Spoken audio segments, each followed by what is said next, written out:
Satu Indonesia, or Astra's unified spirit for Indonesia, exemplifies Astra's active role and contribution in the pursuit of nurturing the people of Indonesia. It brings every commitment, venture, and work under a common framework and creates added values for the nation's progress. Throughout the years, since founded in 1957, Astra has consistently shown real contribution dedicated to move Indonesia forward. As a company, Astra has grown and today manages over 180,000 employees and over 200 subsidiaries across the archipelago. In line with one of Astra's corporate philosophy, Catur Dharma values, to be an asset to the nation, Astra has an unwavered commitment to social contributions for Indonesia. The company's endeavors in this regard are designed to be effective and robustly structured, identifying 4 pillars of Astra untuk Indonesia Sehat, Astra untuk Indonesia Cerdas, Astra untuk Indonesia Hijau, and Astra untuk Indonesia Kreatif.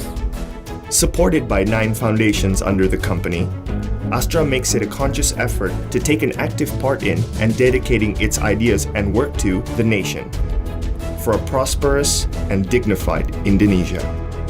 Astra untuk Indonesia Sehat. The well-being of a nation lies on the well-being of its future generations. To ensure it can be achieved, the health of mothers and children are a priority of Astra untuk Indonesia Sehat.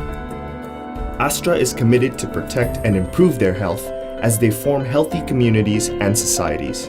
In turn, Astra believes they determine the quality of our overall well-being. Astra untuk Indonesia Cerdas. Greater access to and improved quality of education and vocational skills open the doors to better life quality. Astra is therefore committed to shaping smart, self-reliant generations. Astra works to tap into the knowledge and skills of Indonesia's human capital. As education in Indonesia is important for Astra, Astra ensures that Indonesian children can benefit from quality education as a tool for them to transform their lives for the better. Astra untuk Indonesia Hijau. A healthy and clean environment are essential for us to move forward in life. Through Astra untuk Indonesia Hijau, Astra acts upon its commitment to creating a healthy, safe, and sustainable environment. With global warming presenting real threats to our planet's survival, Astra is actively involved in various programs for a greener Earth as part of its contribution to improving the quality of our environment. Our planet and the future await us and the millions of other beings on Earth. Astra untuk Indonesia Kreatif. Through Astra untuk Indonesia Kreatif, Astra is on the ground working alongside communities to improve their prosperity by helping and facilitating small and medium businesses all over Indonesia. Astra provides training, coaching, funding, and equipment suited to the needs of the beneficiaries with one goal in mind: raising the nation's prosperity by creating excellent human capital and decent jobs. 133 Kampung Berseri Astra across 34 provinces focus on the development of villages based on 4 pillars, which include entrepreneurship, health, education, and environment. Kampung Berseri Astra continues to be developed based on the numbers and concepts towards Desa Sejahtera Astra. Satu Indonesia Awards. Satu Indonesia Awards is a form of appreciation towards the Indonesian youth who have the initiatives and idealism to share and create benefits for the communities. The awards have 5 main focuses, which include health, education, environment, entrepreneurship, and technology. Since March 2020 until today, Astra, through Nurani Astra, maintains its commitment to help the government, frontline health workers, and the community in facing the COVID-19 pandemic in Indonesia. To be an asset to the nation, Astra continues to embrace and work towards realizing Indonesia's dreams and to achieve sustainable growth, because your smile and the smile of the people are the smile of Astra, the smile of Indonesia. We are united, and together we shall achieve triumph as we walk towards an advanced and prosperous Indonesia. Astra, prosper with the nation.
Memberikan energi dapat diwujudkan dalam berbagai aspek dalam kehidupan kita. Melaju cepat, dinamis, dan relevan sesuai dengan perkembangan zaman. Memberikan energi untuk masa depan Indonesia yang berkelanjutan. Ya, keberlanjutan itu sangat penting sekali ya buat Indika Energi ya. Dan itu mencakup bukan hanya di operasional kegiatan usaha yang saat ini saja, tetapi juga untuk pengembangan bisnis di masa mendatang gitu ya. Dan kita juga sudah berkomitmen untuk mencapai never carbon atau net zero emission sebelum 2050. Ya, sektor industri kendaraan berbasis listrik itu menjadi salah satu sektor penting di dalam strategi diversifikasinya Indika Energi. Ya, dan kita ingin berpartisipasi di dalam pengembangan ekosistem kendaraan listrik ini, baik itu dari hulu maupun sampai ke hilir. Ya, kami ingin pula berpartisipasi di dalam pengembangan pembangkit listrik tenaga surya. Ya, terutama untuk sektor komersial, industrial, dan tentu saja untuk sektor utilitas. Kami yakin bahwa tenaga surya ini akan menjadi suatu solusi yang berkelanjutan, aman, serta kompetitif. Dengan eksistensi selama 5 dekade di bidang energi dan pertambangan, Indika Energi melakukan diversifikasi bisnis ke berbagai sektor dengan mengutamakan prinsip berkelanjutan. Ya, Indika Energi ingin berpartisipasi di dalam pengembangan solusi berbasis alam, energi biomas, kehutanan energi, agroforestry, ya, ataupun konservasi ekosistem dan juga pengembangan masyarakat. Iya, ada beberapa provinsi di mana kami berinvestasi. Ya, salah satunya adalah di Sulawesi Selatan, di mana kami berinvestasi di pertambangan emas, yang merupakan salah satu pertambangan non batubara, di mana merupakan bagian daripada diversifikasi kami. Indika Energi terus berkontribusi mewujudkan Indonesia maju, kuat, dan sejahtera.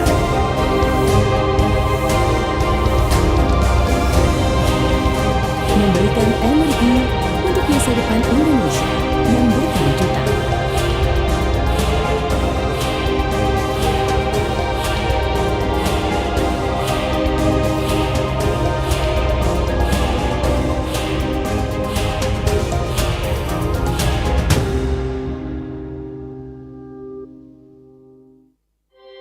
Inspired by the everlasting golden rays of the sun, which gives light and life, Eka Cipta Wijaya began his business, now known as Sinar Mas, in the city of Makassar in 1938. Fueled by the founder's passion and indomitable spirit, Sinar Mas has now flourished into 7 main pillars of business that provide products and services to cater to daily necessities. First, Asia Pulp and Paper. Paper has become an integral part of daily life, from stationery to food packaging. To cater to this demand, Asia Pulp and Paper, Sinar Mas or APP, Sinar Mas, produces paper pulp, paper, tissue and plastic packaging, with sales to over 150 countries, while applying principles of sustainable forest management. Second, agribusiness and food. To cater to the demand for high-quality food and nutrition, Sinar Mas Agribusiness and Food has successfully produced high-quality palm oil derivatives.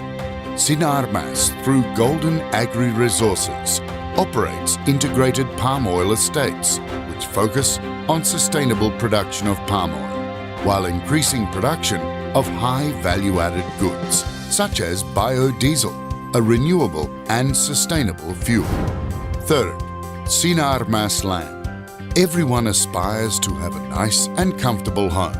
Sinar Mas, through Sinar Mas Land, which operates in the developer and real estate sector, has developed a number of successful integrated towns and smart cities. Sinar Mas Land also develops hotel, industrial and business districts, as well as trade and shopping centres in Indonesia, other Asian countries and Europe. Fourth, financial services. Economic activities are part and parcel of our everyday lives. Sinar Mas, through Sinar Mas Financial Services, provides various services which include insurance, securities, multi-finance, banking, and other services to provide integrated solutions for the community. Fifth, communication and technology. Likewise, communication has become an indispensable part of everyday life. In the telecommunications sector, SmartFriend has emerged as the leading provider for telecommunications services, including cellular data. Furthermore, the arrival of My Republic has enhanced its offering with the provision of triple play services. In line with rapid technological advancement and digital transformation, Sinar Mas is steadfast in pursuing innovation and has spread its wings in the digital sector. Sinar Mas believes that technology innovation will play a critical role in shaping the future. Sixth, energy and infrastructure. Energy is essential to life.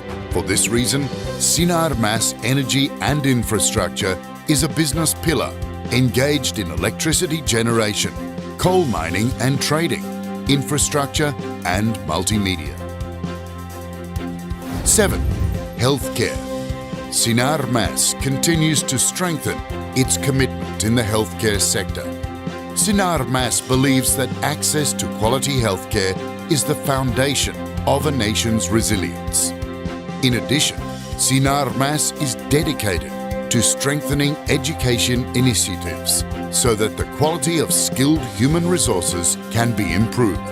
Through various social initiatives, Sinar Mas also endeavors to support the welfare of the community to build a better Indonesia. Every single one of Sinar Mas's business enterprises is established as an independent entity based on the same values and history, and as a brand, Sinar Mas is managed by the President Office, which bridges communication within the business pillars of Sinar Mas, as well as with external parties. Based on integrity, positive attitude, commitment, continuous improvement, innovative and loyal, Sinar Mas continues to grow both on the national and global scale. Sinar Mas, the nation's asset for the people's welfare.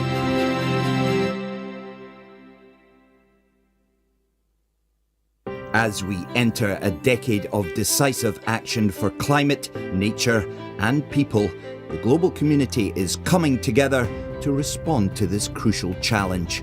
And Indonesia is playing a pivotal role. April Group, a leading producer of bio-based renewable products, is taking an active part in this global movement. This is April 2030. April 2030 is our commitment to deliver a positive impact on climate, nature, and people while growing as a sustainable producer of fiber and pulp-based products. By 2030, we will achieve net zero carbon emissions from all our land use, positive and measurable gains in nature, and zero extreme poverty in our communities, and positioning our business for sustainable growth for the next 10 years.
pasti kemana. Welma-nya dong aplikasi investasi BCA.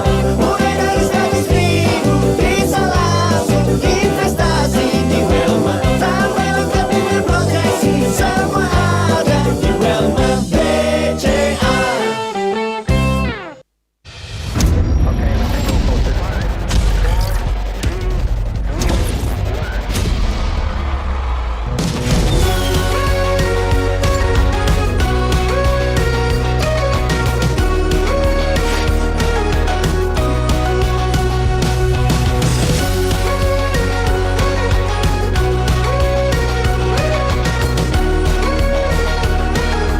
Bapak mau dikasih berapa? Mau tahu aja.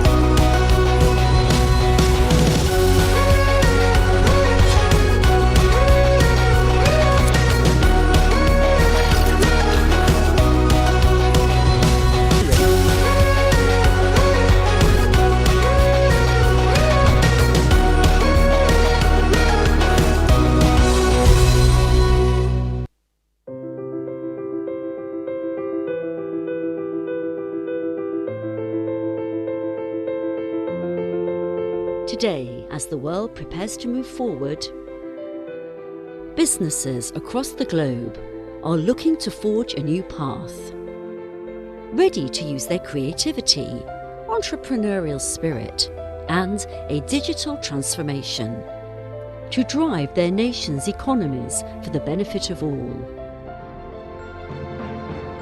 Digital platforms such as Gojek, GoPay and Tokopedia have played an important role in helping governments accelerate the digital transformation. Digitalization of MSMEs supports governments across the world as we promote global digital transformation to recover together, recover stronger.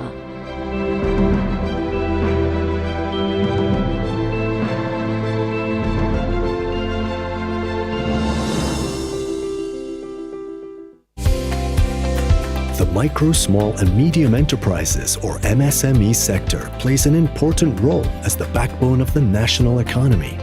Sampurna has long been committed to the development of MSMEs in Indonesia and in 2008 established the Sampurna Retail Community (SRC) to develop traditional retailers. In 2021, SRC members have reached 160,000 retailers spread across 34 provinces throughout the country. Development programs range from education and direct assistance on store and financial management, business development, distribution support for other MSME products, through to digital skills training. Retailer members are also equipped with the IO SRC application to help increase MSME's competitiveness, as well as expanding their businesses and market access amidst the digital transformation era. During the pandemic, SRC members are also trained and encouraged to implement health and safety protocols. Together, we can help advance and strengthen MSMEs in Indonesia.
60 years ago, a Chinese Indonesian called Mokhtar Riyadi moved to Jakarta with dreams of banking. 3 decades later, he transformed its banking landscape and laid foundations for Panin Bank, Lippo Bank, and Indonesia's now largest private bank, BCA. So he moved to real estate and used that same financial acumen to build Lippo into the largest listed property developer of the world's 4th most populous nation. Then he took on education, building schools for Indonesia's young population and creating Universitas Pelita Harapan, now with 15,000 students and ranked best in class. And as Asia boomed, next generation Riyadis helped Lippo meet Indonesia's exciting new needs. Malls for an expanding middle class, media for transparency, infrastructure for enhanced communication, banks and funds for wealth and job creation. As Indonesia gained the respect of investors far beyond its home nation, so did Lippo. Today, a Lippo Group company owns the US Bank Tower in LA and landmark properties around the globe. Lippo began as a family business with global dreams and became a global business for every stage of family life. And as it keeps growing, the principles that delivered success to Dr. Riyadi from 1954 will always be at the Lippo Group core.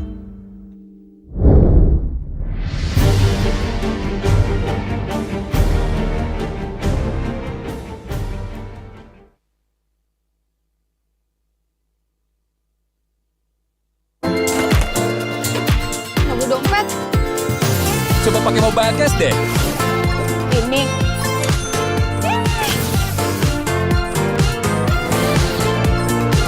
Lagi ngapain, men? Ya lagi ngantri. Buka tabungan online aja.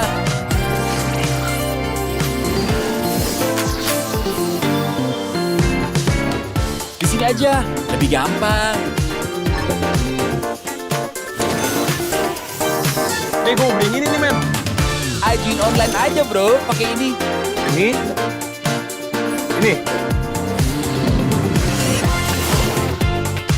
Wih, gokil. Yes, gimana KTA-nya? Tipus, bro.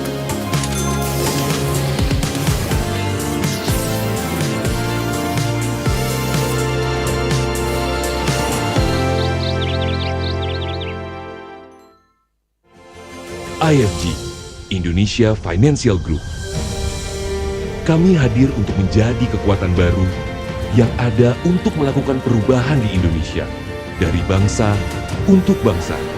Kami bekerja dengan skala yang besar, dengan tata kelola perusahaan dan manajemen risiko yang cermat dan seksama.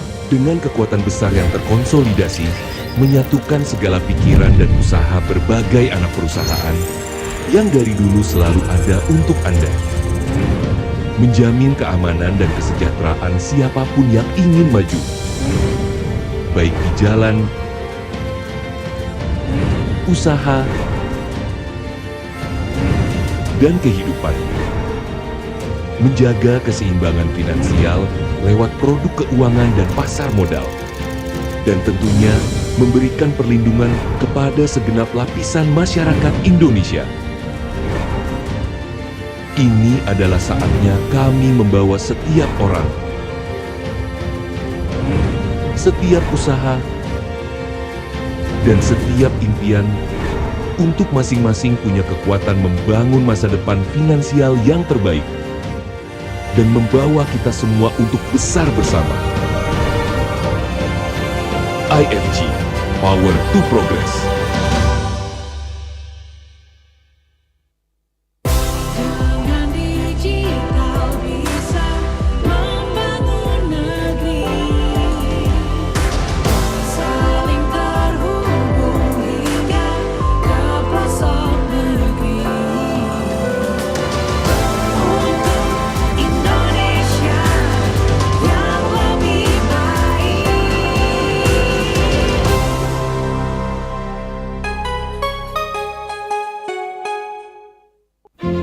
The digital era continues to move as a result of technological advances and globalization. Bank Negara Indonesia is proud of having the opportunity to take part in playing active roles in paving the way for Indonesian banking in keeping with the digital era. Currently, we are moving to create a digital platform and prepare experts for acceleration in digital banking. Our Go Global concept is one of the roles in accelerating economic change for the better. With the presence of Explorer, we encourage the digitization of micro, small, and medium enterprises, as well as companies in Indonesia to go international by utilizing BNI's overseas network. BNI, serving the country, the pride of the nation. Energy moves us forward passionately to explore opportunities, to make a million dreams come true.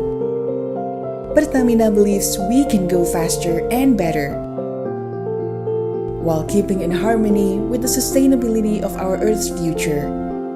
With various energy transition initiatives, Pertamina provides clean and environmentally friendly energy from diverse local sources. The warmth of the sun produces low-emission energy. The abundance of geothermal ignites life on every front, meeting energy needs by reducing emissions, protecting biodiversity, and preserving the green earth. Let's move towards our shared goal. Preserve nature, support sustainability, protect the future of our home, our only Earth. Pertamina, energizing sustainable future, energizing you.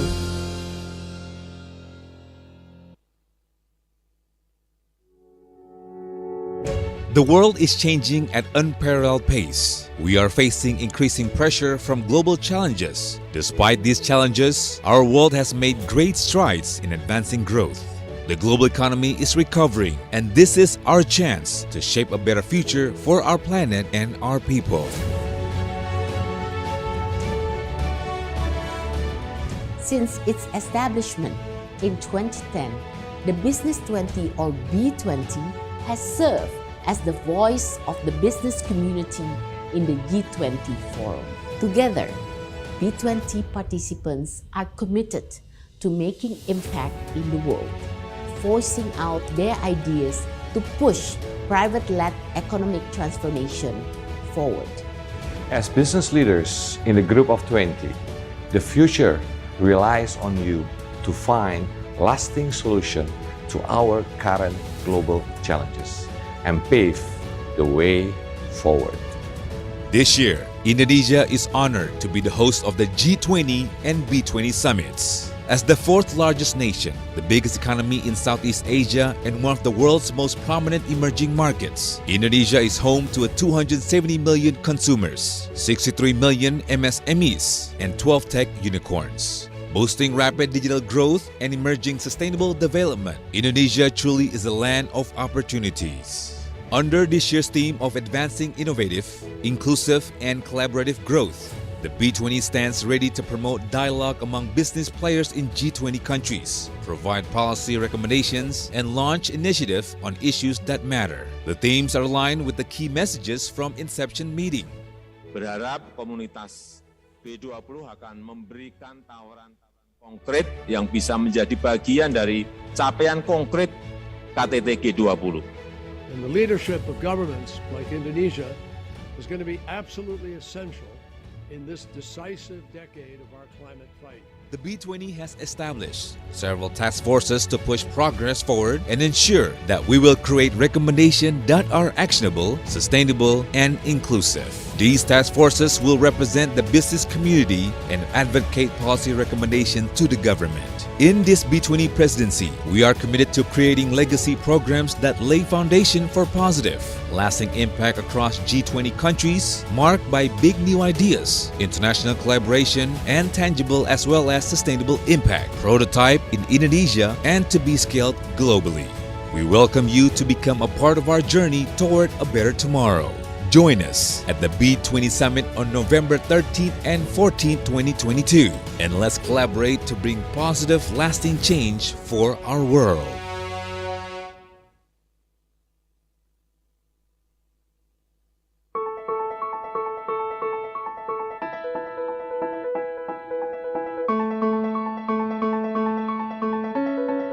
Satu Indonesia, or Astra's unified spirit for Indonesia, exemplifies Astra's active role and contribution in the pursuit of nurturing the people of Indonesia.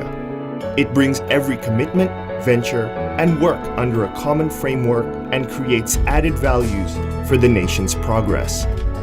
Throughout the years, since founded in 1957, Astra has consistently shown real contribution, dedicated to move Indonesia forward. As a company, Astra has grown and today manages over 180,000 employees and over 200 subsidiaries across the archipelago. In line with one of Astra's corporate philosophy, Catur Dharma values, to be an asset to the nation, Astra has an unwavered commitment to social contributions for Indonesia. The company's endeavors in this regard are designed to be effective and robustly structured, identifying 4 pillars of Astra untuk Indonesia Sehat, Astra untuk Indonesia Cerdas, Astra untuk Indonesia Hijau, and Astra untuk Indonesia Kreatif. Supported by 9 foundations under the company, Astra makes it a conscious effort to take an active part in and dedicating its ideas and work to the nation for a prosperous and dignified Indonesia. Astra untuk Indonesia Sehat. The well-being of a nation lies on the well-being of its future generations. To ensure it can be achieved, the health of mothers and children are a priority of Astra untuk Indonesia Sehat. Astra is committed to protect and improve their health as they form healthy communities and societies. In turn, Astra believes they determine the quality of our overall well-being. Astra untuk Indonesia Cerdas. Greater access to and improved quality of education and vocational skills open the doors to better life quality. Astra is therefore committed to shaping smart, self-reliant generations. Astra works to tap into the knowledge and skills of Indonesia's human capital. As education in Indonesia is important for Astra, Astra ensures that Indonesian children can benefit from quality education as a tool for them to transform their lives for the better. Astra untuk Indonesia Hijau. A healthy and clean environment are essential for us to move forward in life. Through Astra untuk Indonesia Hijau, Astra acts upon its commitment to creating a healthy, safe, and sustainable environment. With global warming presenting real threats to our planet's survival, Astra is actively involved in various programs for a greener Earth as part of its contribution to improving the quality of our environment. Our planet and the future await us and the millions of other beings on Earth. Astra untuk Indonesia Kreatif. Through Astra untuk Indonesia Kreatif, Astra is on the ground working alongside communities to improve their prosperity by helping and facilitating small and medium businesses all over Indonesia. Astra provides training, coaching, funding, and equipment suited to the needs of the beneficiaries with one goal in mind: raising the nation's prosperity by creating excellent human capital and decent jobs. 133 Kampung Berseri Astra across 34 provinces focus on the development of villages based on 4 pillars, which include entrepreneurship, health, education, and environment. Kampung Berseri Astra continues to be developed based on the numbers and concepts towards Desa Sejahtera Astra. Satu Indonesia Awards. Satu Indonesia Awards is a form of appreciation towards the Indonesian youth who have the initiatives and idealism to share and create benefits for the communities. The awards have 5 main focuses, which include health, education, environment, entrepreneurship, and technology. Since March 2020 until today, Astra, through Nurani Astra, maintains its commitment to help the government, frontline health workers, and the community in facing the COVID-19 pandemic in Indonesia. To be an asset to the nation, Astra continues to embrace and work towards realizing Indonesia's dreams and to achieve sustainable growth, because your smile and the smile of the people are the smile of Astra, the smile of Indonesia. We are united, and together we shall achieve triumph as we walk towards an advanced and prosperous Indonesia. Astra, prosper with the nation.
Memberikan energi dapat diwujudkan dalam berbagai aspek dalam kehidupan kita.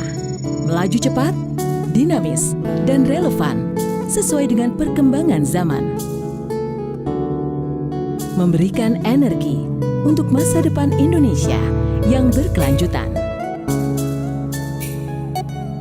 Ya, keberlanjutan itu sangat penting sekali ya buat Indika Energi ya.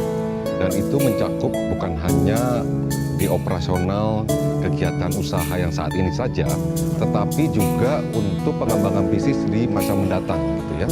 Dan kita juga sudah berkomitmen untuk mencapai net carbon atau net zero emission sebelum 2050. Ya, sektor industri kendaraan berbasis listrik itu menjadi salah satu sektor penting di dalam strategi diversifikasinya Indika Energi. Ya, dan kita ingin berpartisipasi di dalam pengembangan ekosistem kendaraan listrik ini, baik itu dari hulu maupun sampai ke hilir. Ya, kami ingin pula berpartisipasi di dalam pengembangan pembangkit listrik tenaga surya. Ya, terutama untuk sektor komersial, industrial, dan tentu saja untuk sektor utilitas. Ya. Kami yakin bahwa tenaga surya ini akan menjadi suatu solusi yang berkelanjutan, aman, serta kompetitif. Dengan eksistensi selama 5 dekade di bidang energi dan pertambangan, Indika Energi melakukan diversifikasi bisnis ke berbagai sektor dengan mengutamakan prinsip berkelanjutan. Ya, Indika Energi ingin berpartisipasi di dalam pengembangan solusi berbasis alam, energi biomas, kehutanan energi, agroforestry, ya, ataupun konservasi ekosistem dan juga pengembangan masyarakat. Iya, ada beberapa provinsi di mana kami berinvestasi. Ya, salah satunya adalah di Sulawesi Selatan, di mana kami berinvestasi di pertambangan emas, yang merupakan salah satu pertambangan non batubara, di mana merupakan bagian daripada diversifikasi kami. Indika Energi terus berkontribusi mewujudkan Indonesia maju, kuat, dan sejahtera.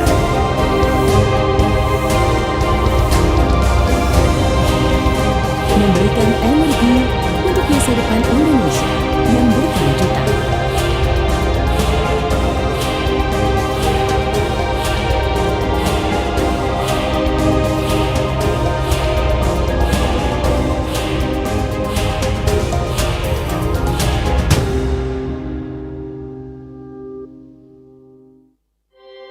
Inspired by the everlasting golden rays of the sun, which gives light and life, Eka Cipta Wijaya began his business, now known as Sinar Mas, in the city of Makassar in 1938.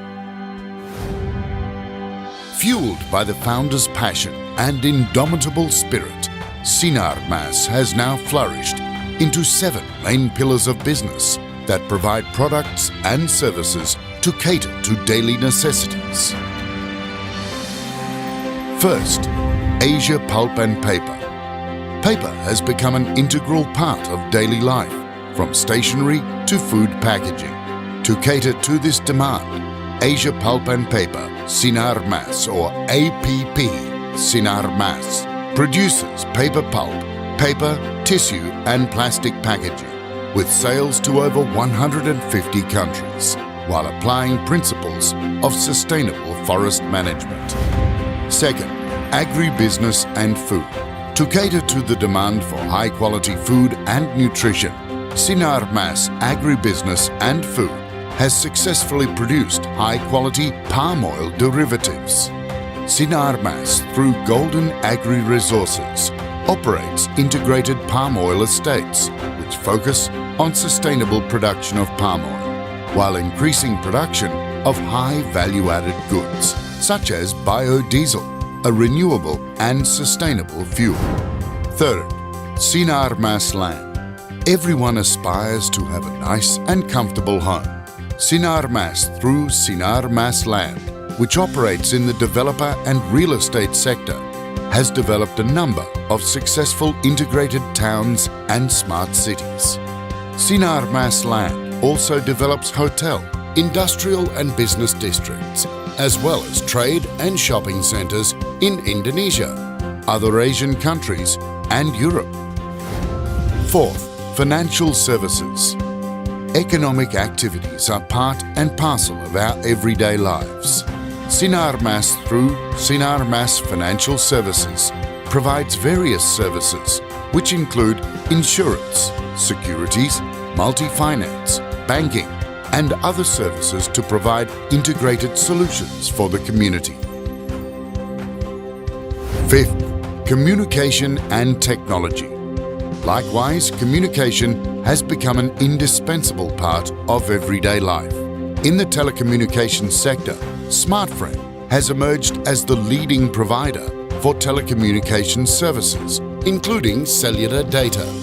Furthermore, the arrival of My Republic has enhanced its offering with the provision of triple play services. In line with rapid technological advancement and digital transformation, Sinar Mas is steadfast in pursuing innovation and has spread its wings in the digital sector.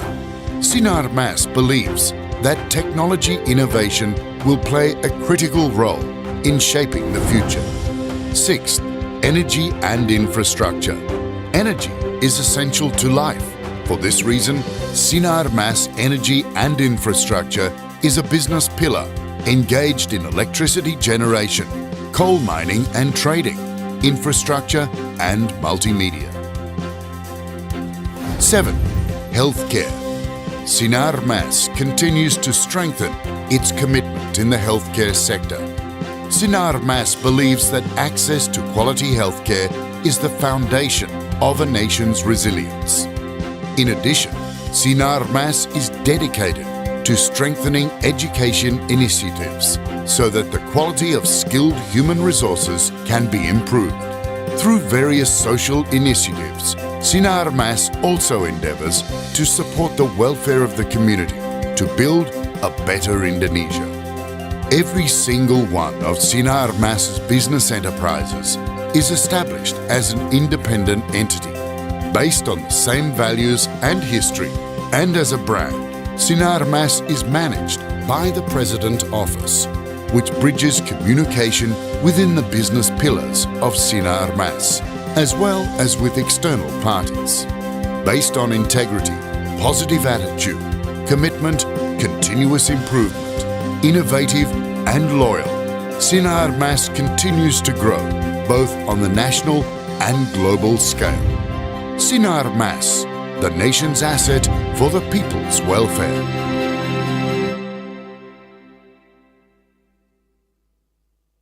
As we enter a decade of decisive action for climate, nature, and people, the global community is coming together to respond to this crucial challenge. And Indonesia is playing a pivotal role. April Group, a leading producer of bio-based renewable products, is taking an active part in this global movement. This is April 2030. April 2030 is our commitment to deliver a positive impact on climate, nature, and people while growing as a sustainable producer of fiber and pulp-based products.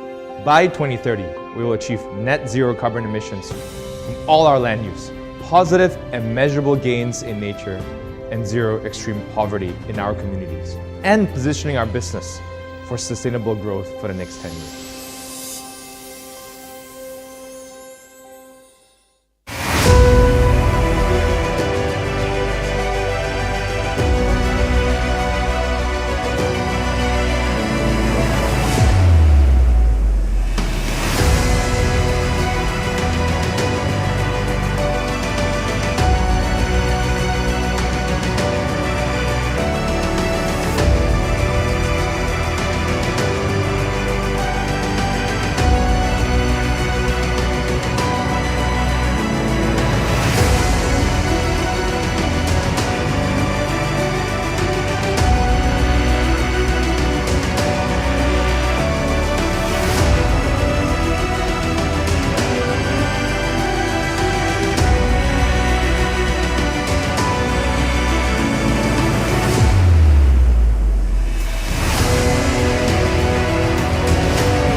bikin pusing bukan kepala.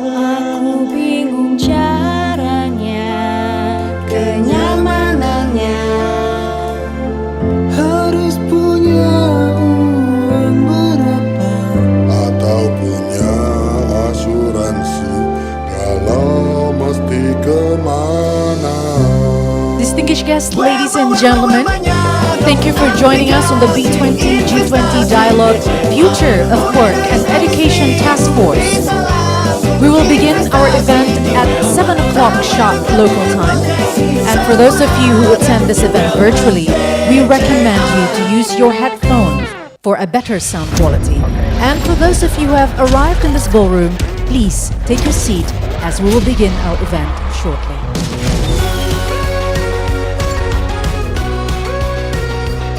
Once again, ladies and gentlemen, thank you for joining us on the B20-G20 Dialogue Future of Work and Education Task Force. We will begin our event tonight at 7 o'clock sharp local time. For those of you who attend this event virtually, we recommend you to use your headphone for a better sound quality. And for those of you who have arrived in this ballroom, please take your seat as we will begin our event shortly. Thank you.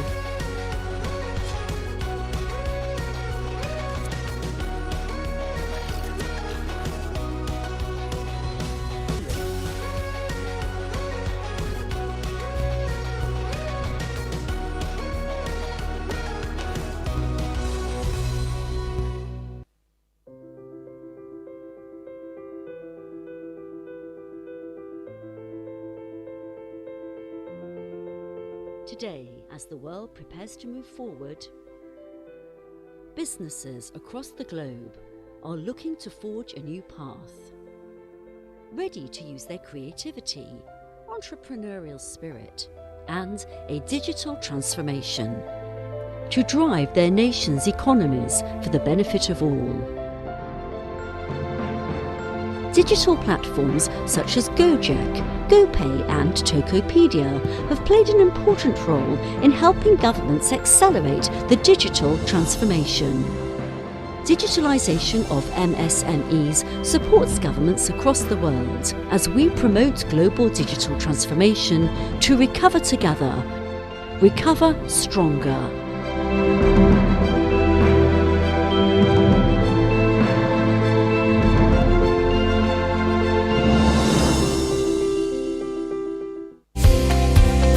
The micro, small and medium enterprises or MSME sector plays an important role as the backbone of the national economy.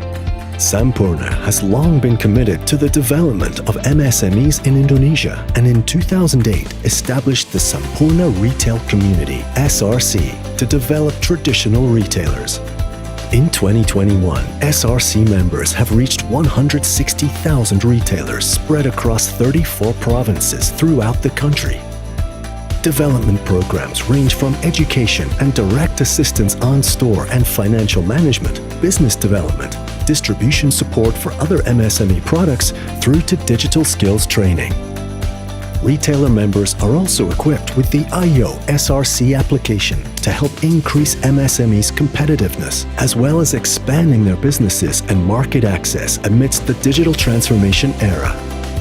During the pandemic, SRC members are also trained and encouraged to implement health and safety protocols. Together, we can help advance and strengthen MSMEs in Indonesia.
Distinguished guests, ladies and gentlemen, Bapak Ibu yang terhormat, welcome back once again to the B20-G20 Dialogue, Future of Work and Education Task Force.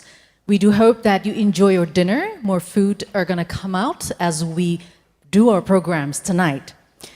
Well, ladies and gentlemen, it's good to see all of you here. And since we are here tonight, let us begin by extending a warm welcome to our guests of honor and also our speakers. As we see tonight, would like to welcome Minister of Manpower of the Republic of Indonesia, Ms. Ida Fauzia. Selamat malam, Ibu. Terima kasih sudah bergabung. Thank you for the warm applause for Ibu Ida.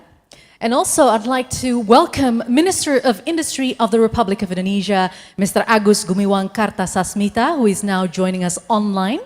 Selamat malam, Bapak Agus. And also, I'd like to welcome the Chair of G20 Employment Working Group and Secretary General of the Ministry of Manpower of the Republic of Indonesia, Mr. Anwar Sanusi. Selamat malam. And here also with us tonight, Director General of Teachers and Education Personnel From the Ministry of Education, Culture, Research and Technology of Indonesia, Mr. Iwan Syahril. Selamat malam, Bapak. And here's more, ladies and gentlemen. Let us also welcome Chairman of Indonesian Chamber of Commerce and Industry, or Kadin Indonesia, Mr. Arsyad Rashid. Selamat malam, Pak Arsyad. And also among us here, Chair of B20 Indonesia 2022 and CEO of Sintesa Group, Ms. Shinta Kamdani. Selamat malam, Ibu Shinta. Also Chair of B20 Future of Work and Education Task Force, Director of Astra International Tbk, and President Director PT Astra Auto Parts Tbk, Mr. Hamdani Zulkarnain Salim. Welcome to you, sir. Also, good evening and welcome to Chairman of CII Educational Council and founder of Scient, Dr. BVR Mohan Reddy, who is joining online with us tonight. And of course, all speakers, moderators for today's dialogues, and all of our distinguished guests, ladies and gentlemen, who attended today's event virtually and in person.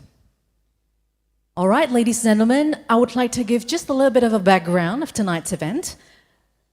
So this event was initiated by the Indonesian Chamber of Commerce and Industry, or Kadin Indonesia, with the main theme B20-G20 Dialogue, Future of Work and Education Task Force. This event aims to raise awareness and promote on how future of work and education can propel global recovery, growth, and transformation. Indonesian Chamber of Commerce, ladies and gentlemen, or Kadin Indonesia, designed this event to report and promote strategic discussion around the actionable policy recommendations developed during the B20 cycle by the Future of Work and Education Task Force. And this event attended by global business leaders, as we've seen your faces tonight with us, along with representatives from Indonesian government and institutions, and of course, from other G20 member countries. And this event won't be held perfectly and beautifully like tonight without the support of our sponsors. Therefore, we would like to thank our sponsors, our main sponsors, PT Astra International Tbk, PT Bayan Resources Tbk, PT Indica Energy Tbk, and Sinarmas. Thank you very much for supporting this event. And also our bronze sponsors, thank you, April Group, Bakri Group, Bank Sentral Asia Tbk, PT Bank Negara Indonesia, PT Elang Mahkota Teknologi Tbk, PT GoTo Gojek Tokopedia Tbk, PT HM Sampurna Tbk, PT Indonesia Financial Group, Indofood, Lipo Group, Permata Bank, Pertamina, and Telkom Indonesia. And also thank you to our knowledge partner, Accenture, and network partners, Business at OECD, International Organization of Employers, and of course, World Economic Forum. All right, ladies and gentlemen, let's step into our first program of the night.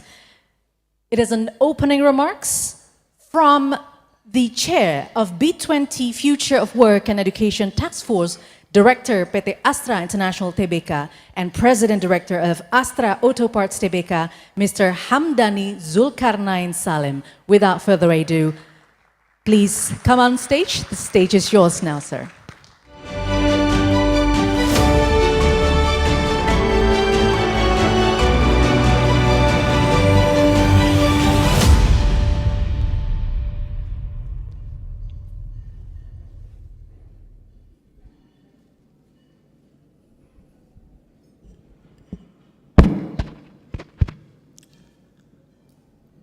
The Honorable Ibu Ida Fauzia, Indonesian Minister of Manpower.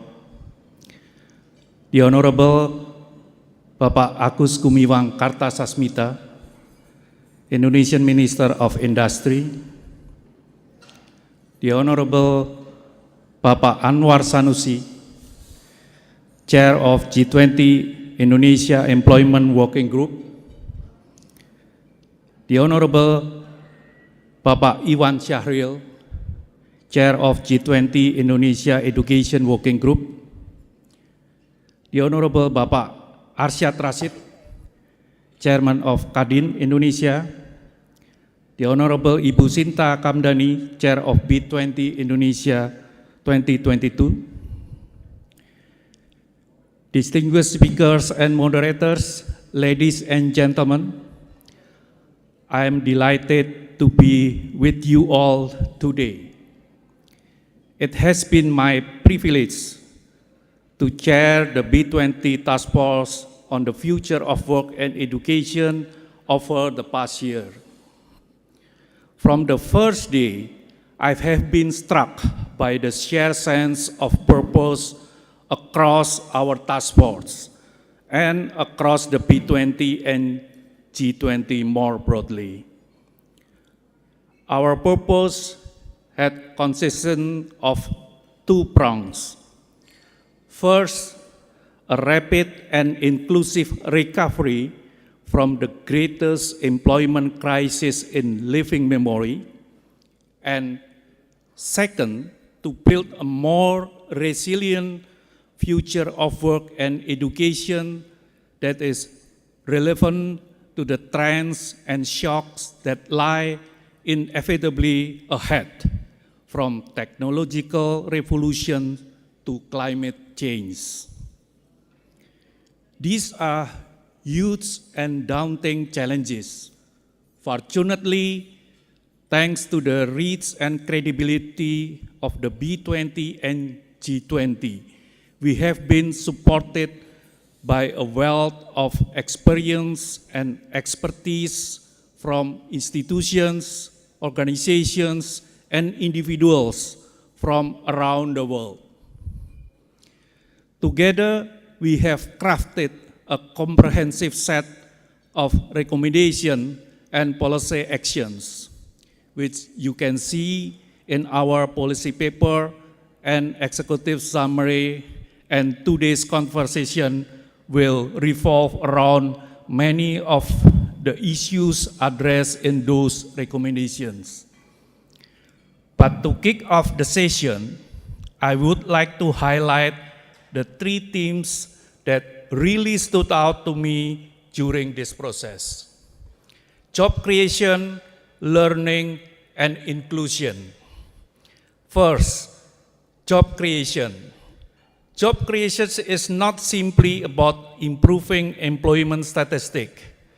Job creation is about generating long-term, decent work opportunities that boost productivity and that are aligned with the future needs of our economy. Second, learning.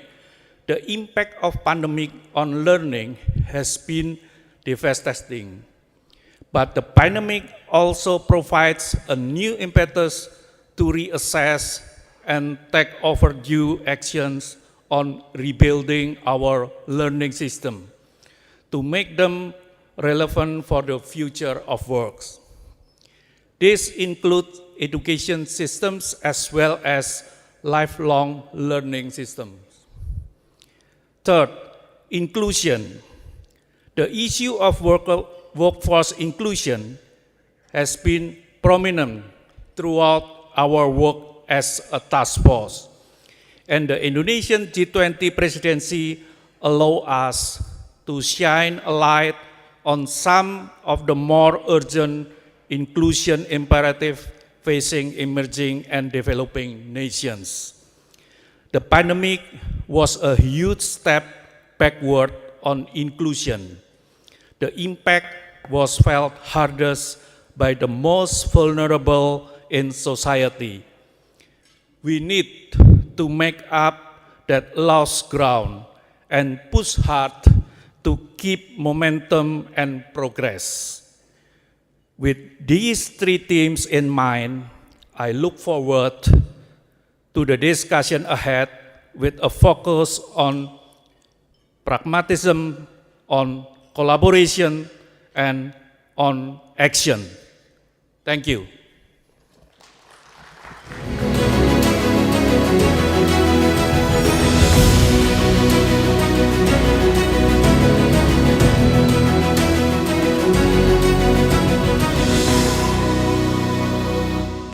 Thank you very much, Mr. Hamdani, for the very insightful remarks. We remember the job creation, the learning, and also the inclusion and equity in this very much changing world. That's why we need to also evolve. So we heard it from the man himself. And now, ladies and gentlemen, let us move on to our next program, which is the welcoming address. So she will give a short introduction on B20 Indonesia and key issues tackled by Future of Work and Education Task Force. So without further ado, ladies and gentlemen, Bapak Ibu yang terhormat, please welcome the Chair of B20 Indonesia 2022, Ms. Shinta Kamdani.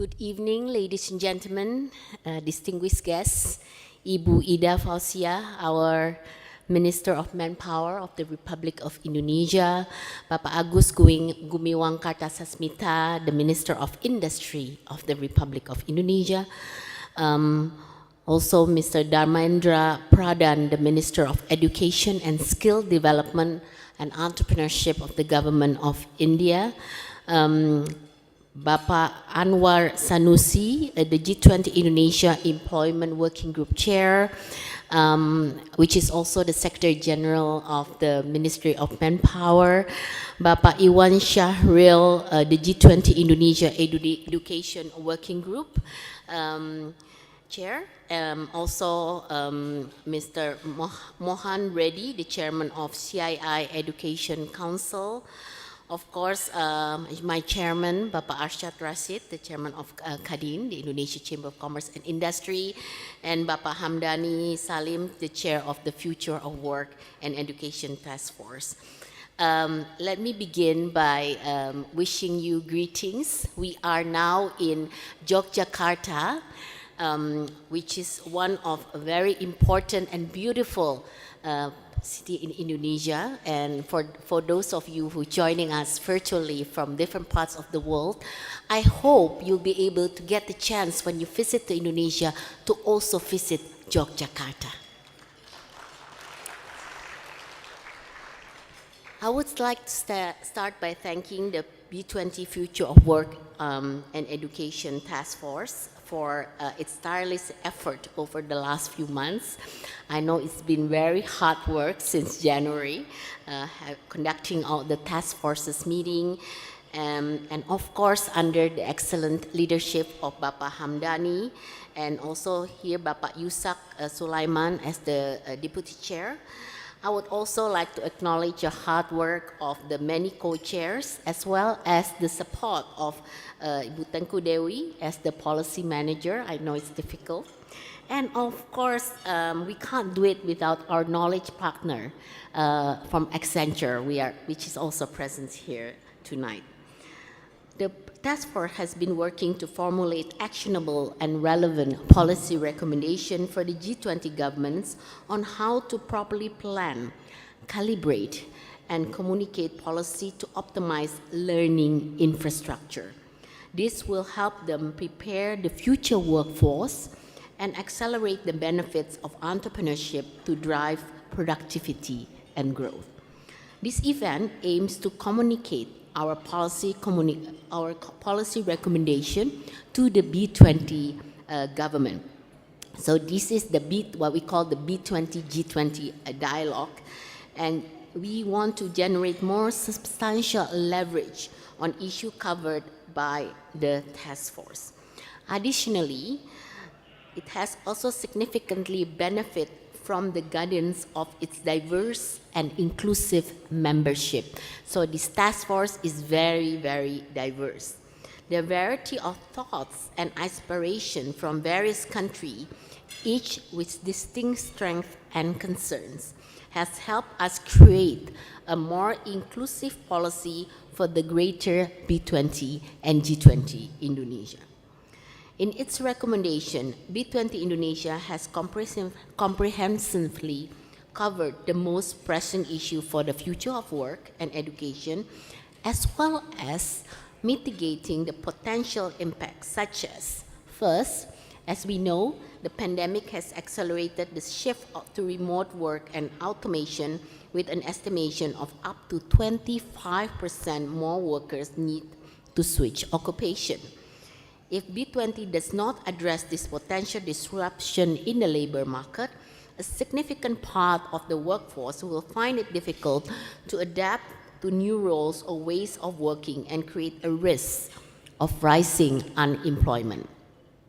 Second, the wide gap in basic skills such as literacy and simple math is still prevalent in the world, including among 80% of the population in low and middle income countries. If B20 does not take this initiative to reduce this gap, this part of the population will lose the opportunity to participate in the global job market. Third, there is a limited access to women for equal opportunity at the workplace and in educational institutions, as more than 16 million girls never set foot in a classroom. If B20 does not take an active role in addressing the issue, the world will lose significant potential talented workforce that can contribute to the economic recovery. The business members of the B20 Future of Work and Education Task Force have carefully addressed this issue through months of constructive calls. Bapak Hamdani has now shared the three main policy recommendations, which emphasize critical solutions that we should be continuously pushing forward to the G20 government. Supporting post-pandemic recovery and growth, upgrading education and the lifelong learning system, and ensuring the workforce inclusion accelerate after the pandemic setback. The three key factors echo and enhance the similar key messages of other task forces, especially regarding the three policies related to digital infrastructure, inclusive growth, and just transitions. For example, in the Digitalization Task Force, the B20 community has agreed to enhance the availability and accessibility of adequate digital infrastructure for students and workers post-pandemic. In the Women in Business Action Council, the B20 community is committed to empowering women entrepreneurs and minimizing the gender gap. And in the Energy Sustainability and Climate Task Force, the B20 supports the improvement of worker capability to participate in shifting towards green energy. Beyond alignment across the various B20 task forces and the complementary nature of their work, we aim to also further reinforce the importance of B20 priority topics by introducing the B20 Legacy Program. These programs are designed to be more than just one-time initiative, lasting well beyond Indonesia presidency. Today, I would like to highlight two potential legacy programs that support the Future of Work and Education Task Force to create new opportunity and boost inclusivity in future work and education. First, the B20 Wiki will set up enablers to equip small enterprises with the required capability to unlock their full potential for scale-up, empowered by cross-country collaboration and supported by digital transformation. By scaling up small enterprises, we aim to encourage them to tap into the global supply chain market. This is matched with the focus of the B20 Future of Work and Education to help accelerate job creation and narrow down the basic skill gap.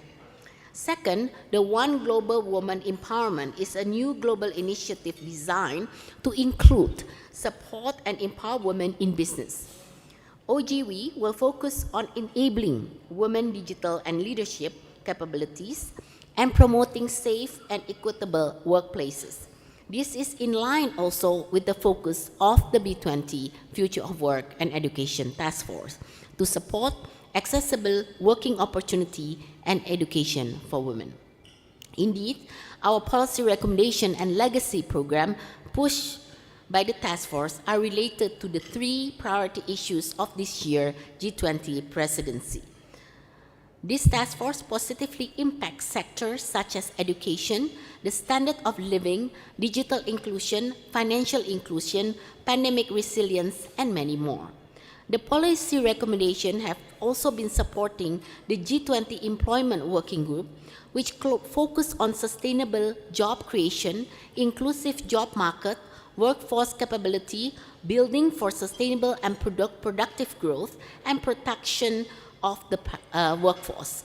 And these 4 areas of focus have highlighted the challenges that G20 countries face in the workforce, which has been driven by rapid digitalization during the pandemic. We believe that these 4 agenda required collective actions from government, businesses, and international organizations to safeguard the employability of people among the labor market disruption. Therefore, as the voice of business, B20 Indonesia and the government will always collaborate and support this effort. To execute the policy recommendation and realize the program, we need to continue to push and leverage all these aspects in the next few months. Therefore, in the spirit of strengthening relations between the business community of the G20 member countries and worldwide, we have created what we call the B20 Connect to facilitate networking interaction and explore new business opportunities through trade and investment matching. Businesses can showcase their product and projects and engage with potential investors. I look forward to having an inspiring, lively discussion and hearing your recommendation on how we can enact the various policy recommendations to support the acceleration of future work and education together. I cordially invite you all to the B20 Summit this coming November in Bali. There will be a number of series of activities besides the summit. We will have the investment summit, we have the Bloomberg New Energy Forum, we will have the World Economic Forum Ocean, and many other activities. I will be very excited to see you all in Bali, and again, your valuable insight and concrete investment project and to enable more privately led transformation at the global level is well appreciated. Thank you very much.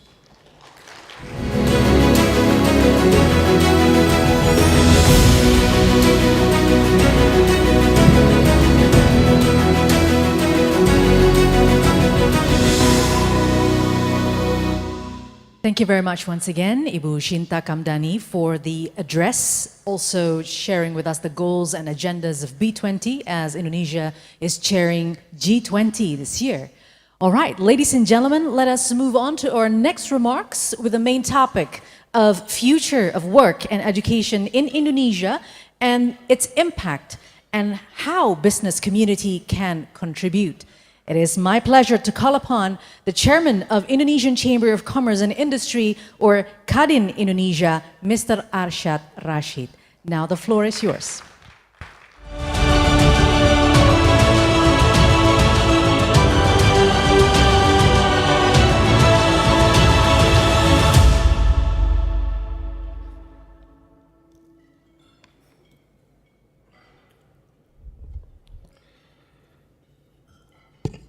Bismillahirrahmanirrahim. Assalamualaikum warahmatullahi wabarakatuh.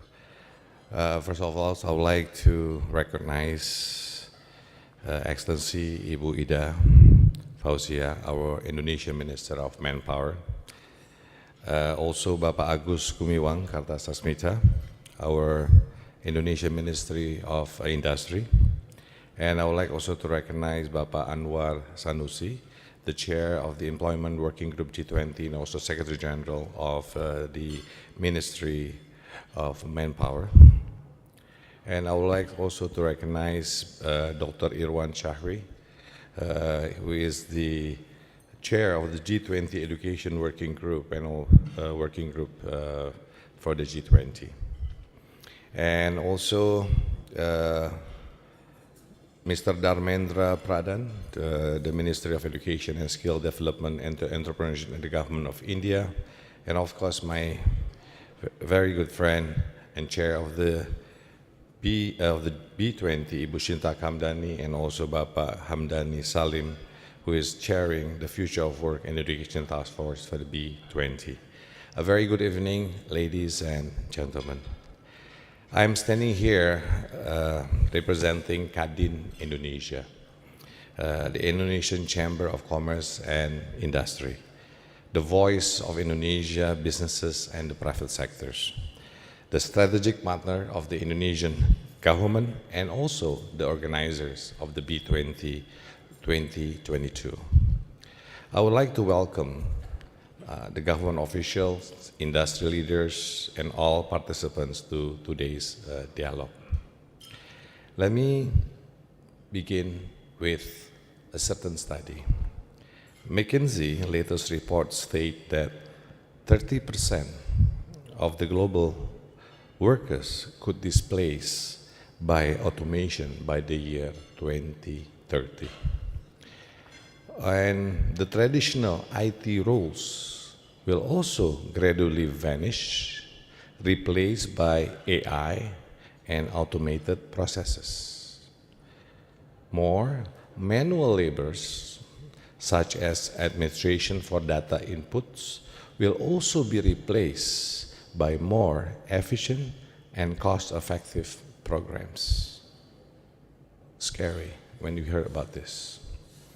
Not only that, industries that are not in line with the sustainability narrative, such as coal mining and fossil fuel drilling, will also gradually transition to a greener sector. We have to see this in a positive light. Job loss means the creation of new jobs. Green skills are essential to the transition toward a green economy, with the International Energy Agency estimating that 14 million jobs worldwide could be created by the green economy by the year 2030. Indonesia must face this problem as a nation. But let's focus on our strengths. Indonesia, we have a large domestic market and a young workforce. We call it the demographic bonus. According to 2020 data from the Bureau of Statistics on Indonesia, we call it BPS, 70.72% of the Indonesian population is in their productive age between the age of 15 years old to 60 years old. Apart from that, our MSME are the biggest employer in the country. These are 64.2 million MSME which employ 97% of the workforce. In Indonesia, 4.0 technologies have the potential to push productivity gains of 40 to 70% for individual companies, adding a net 20 million jobs by 2030, and creating an additional $120 billion in annual economic output. Considering all these benefits, transitioning to the industry of the future is not an option. It's no longer a question of why, but a question of when. However, all of us here are aware that our labor force competitiveness is still low, mainly due to a lack of demand-driven education and supporting infrastructures. The World Economic Forum's Global Competitive Index places Indonesia in the 50th place out of 141 countries or economies, below Malaysia, Thailand, and Singapore. Indonesia will need new skills to gain from automation and greener energy. Not only new skills, but skills that are needed for the industry of the future. Obviously, we cannot do this alone. A closer public-private partnership is needed to expedite the transition to the futures of work. The business community can contribute to a just transition to the future of work and education by, for example, industry can collaborate more proactively with the government to design demand-driven curriculum. Companies that are transitioning and engaging in new sectors need to provide training to upskill their existing employees who are at the risk of losing their jobs due to the automations and skills that are no longer relevant to the future. Further, building edutech platforms that could upskill and reskill the workforce nationwide. On the other hand, government must ensure policies and regulations that are fair and inclusive to everyone concerned, creating decent work opportunities and leaving no one behind. Also, increase spending on connectivity, infrastructures, and education. In support of preparing the future of works, Kadin has launched several programs. Kadin is taking part in the National Vocational Revitalization Team in line with the Presidential Decree on Vocational Education Revitalization, or PERPRES number 68 of the year 2022, working with government and businesses to create a demand-driven vocational education system. Kadin have also launched Wiki Wira Usaha to assist MSMEs in scaling up their businesses. It aims to connect SMEs with services that can help them solve problems they face through networking and sharing sessions. It also provides training and capability building for MSMEs, especially for equipping themselves and with digital know-how. Through this dialogue, we would like to invite businesses to join our efforts in increasing the productivity and prosperity of the nations to realize the grand goal of becoming the fourth biggest economy in the world by the year 2045. As our President Joko Widodo said, Indonesia Emas 2045, where the golden age of Indonesia in the year 2045, where Indonesia is 100 years of independence. I hope the following discussion will provide insightful feedbacks for the task force to refine their policy recommendation to realize inclusive and collaborative sustainable growth for all G20 countries. Thank you very much. Wassalamualaikum warahmatullahi wabarakatuh.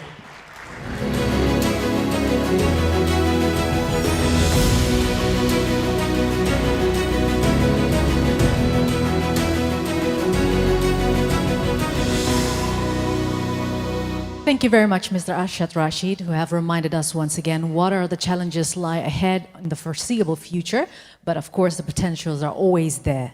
All right, ladies and gentlemen, let us step into our next remarks.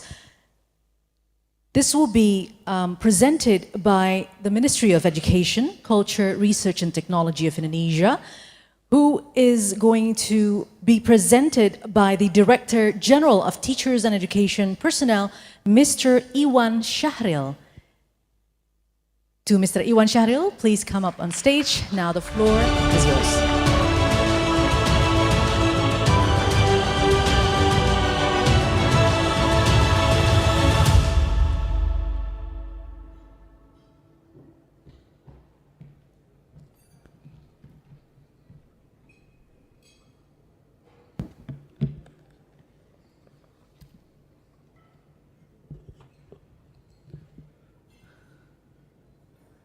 Excellencies, the Minister of Manpower, Ibu Ida Fauzia, Minister of Industry, Mr. Agus Gumiwang Kartasasmita, the Minister of Education and Minister of Skills, Development and Entrepreneurship, Mr. Dharmendra Pradhan from India, Chair of the Employment Working Group, the Secretary General of the Ministry of Manpower, my partner in crime in G20, Mr. Anwar Sanusi, Mr. Chair of the Indonesian Chamber of Commerce and Industry, or Kadin, Mr. Arshad Rashid,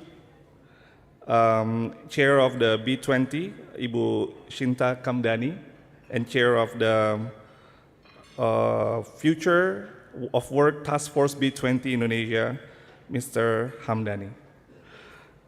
Good morning, good evening, good afternoon from wherever you are in this forum.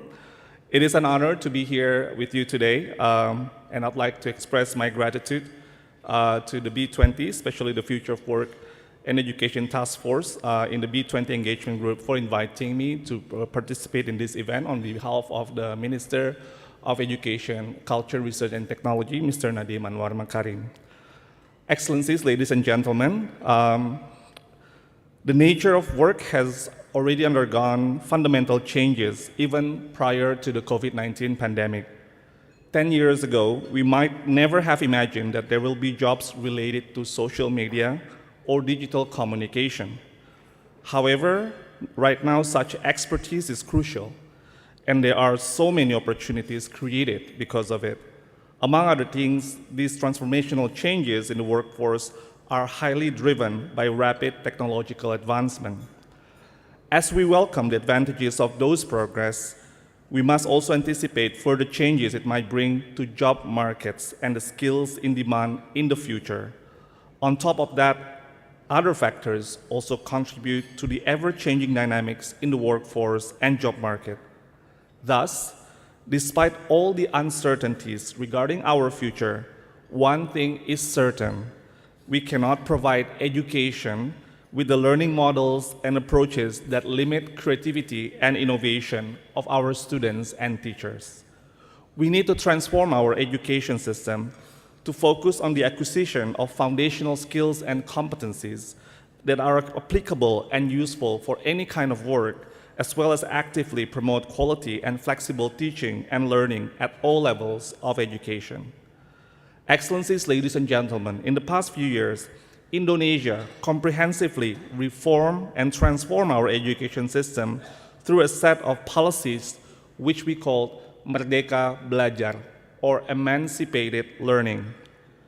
We are one of the very few countries that have completely removed content-based subject from national exams and moved toward an assessment that is similar to PISA, that uses literacy and numeracy as the main framework.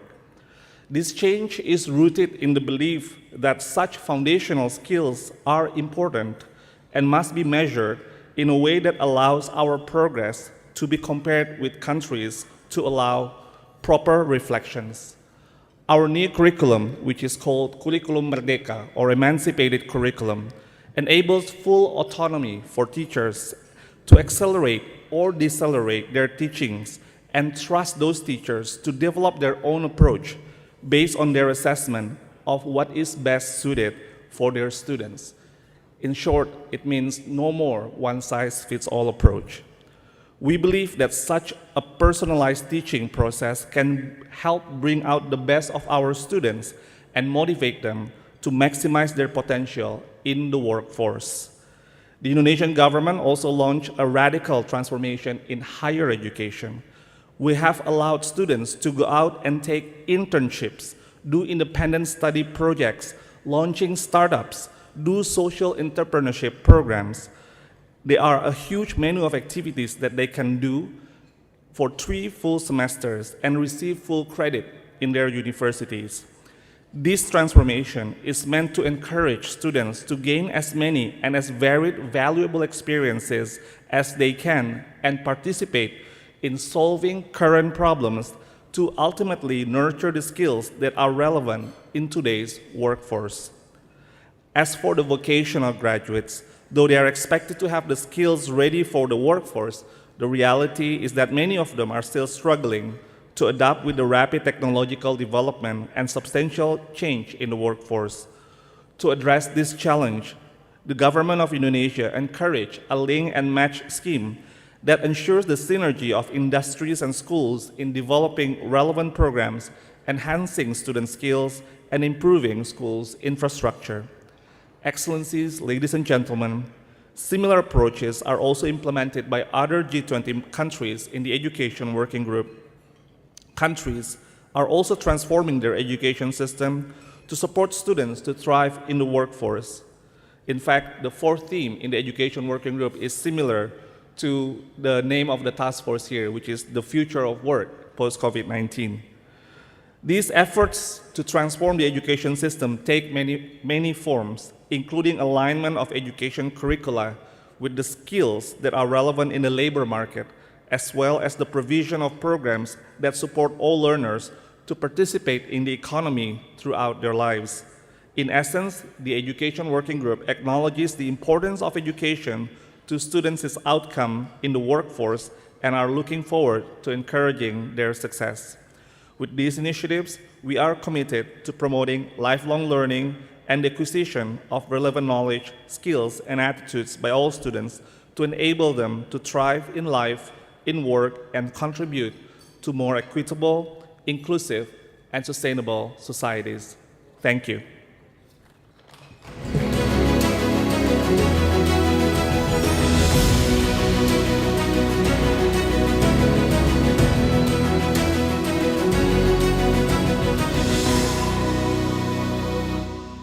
Thank you very much once again, Pa Iwan, Mr. Iwan, for the remarks. Hopefully we'll see more creative and also innovative students in a due course in our future. And ladies and gentlemen, we still have some insightful remarks from our ministers before we begin the panel sessions. So ladies and gentlemen, for now, without further ado, I would like to invite our Honorable Minister of Industry of the Republic of Indonesia, Mr. Agus Gumiwang Kartasasmita. To Mr. Agus, the time is yours.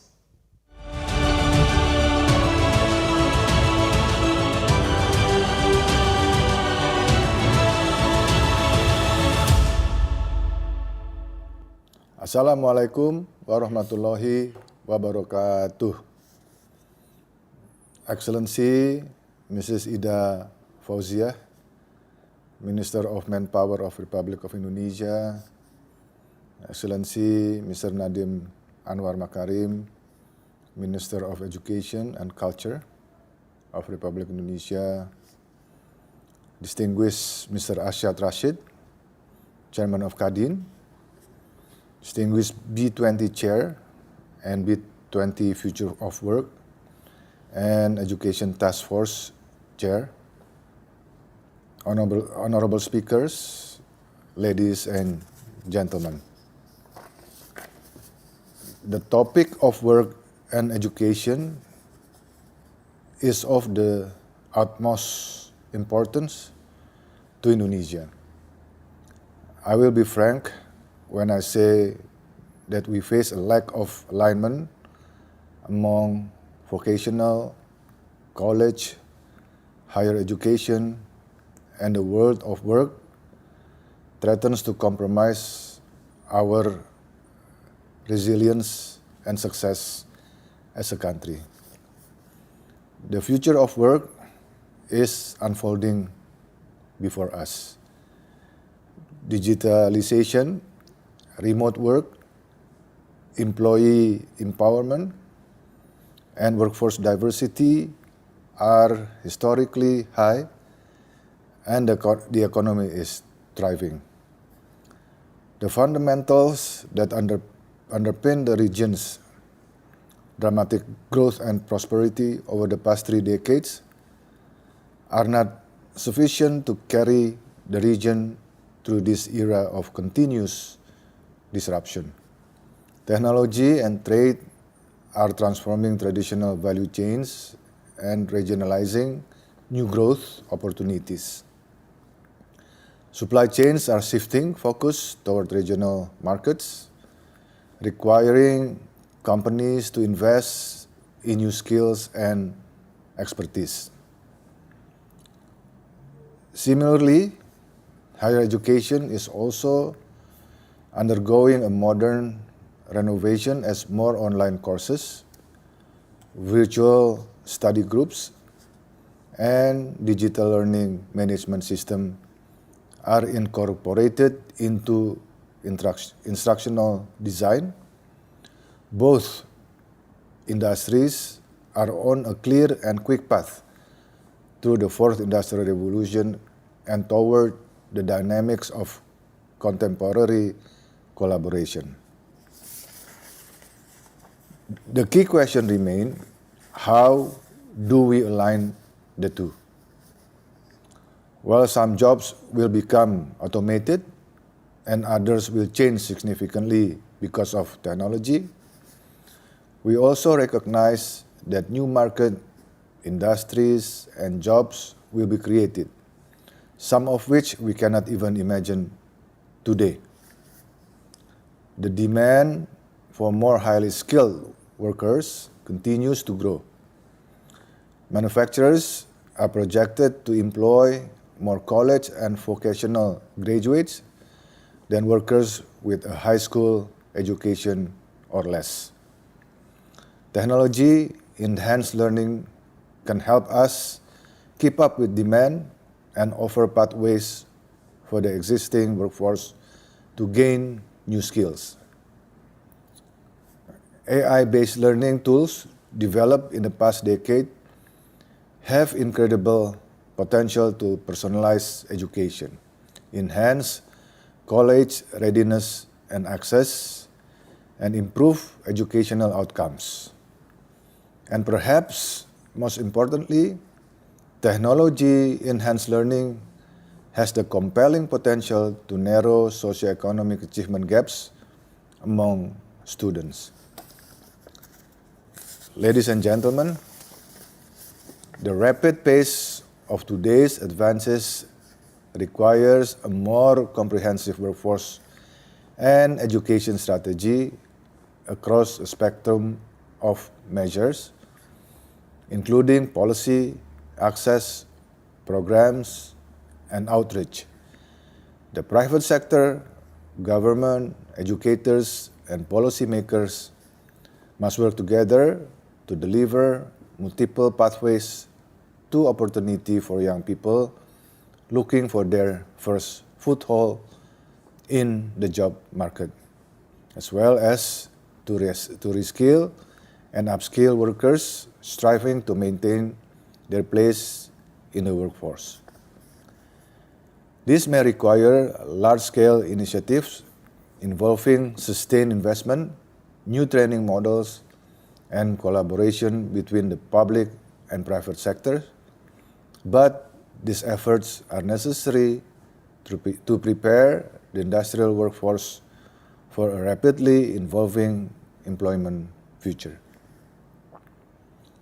I encourage the private sector to rethink human capital development as a long-term investment and focus on leadership development and vocational program design. Public-private partnerships focus on higher educational attainment and workforce development are a long-term investment in a vibrant economic future. Ladies and gentlemen, to help answer these challenges, the Making Indonesia 4.0 roadmap has created cross-sectoral national initiatives to boost the quality of human resources. Recognizing the importance of hands-on experience for future work, Ministry of Industry last year set up the Industry 4.0 Center of Innovation and Industry 4.0 Human Resources Development. This establishment is a digital manufacturing learning center helping companies advance their operation, design, workforce skills, and productivity at the entire value chain. It is my wish that from this center can come actionable strategies, recommendations, synergy, and collaboration among all stakeholders who will lead the substantial changes related to the future of work nonetheless. For this to succeed, industry will need to start planning for and transitioning into the future of work now with long-term learning programs, both for people whose jobs are changing today and those whose job will change in the future. Thank you, and I wish you a good discussion.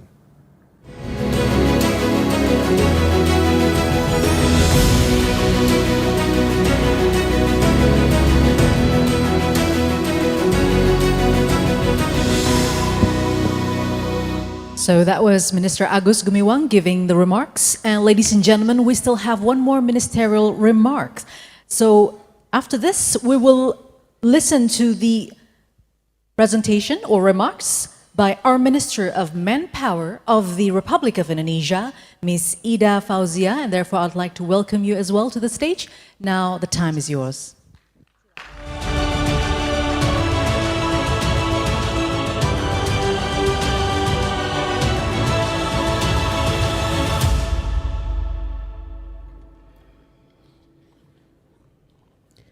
Assalamualaikum warahmatullahi wabarakatuh. Good evening. Salam Swastiastu, Namo Buddhaya, salam kebajikan untuk kita semua.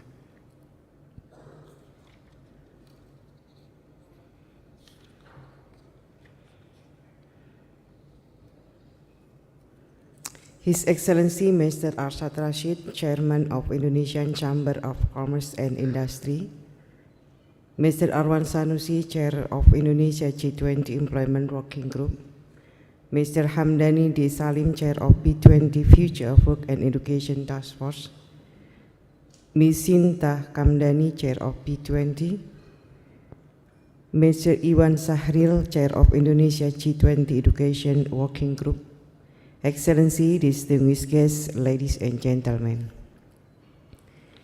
It is an honor for me to speak at the B20 and G20 dialogue.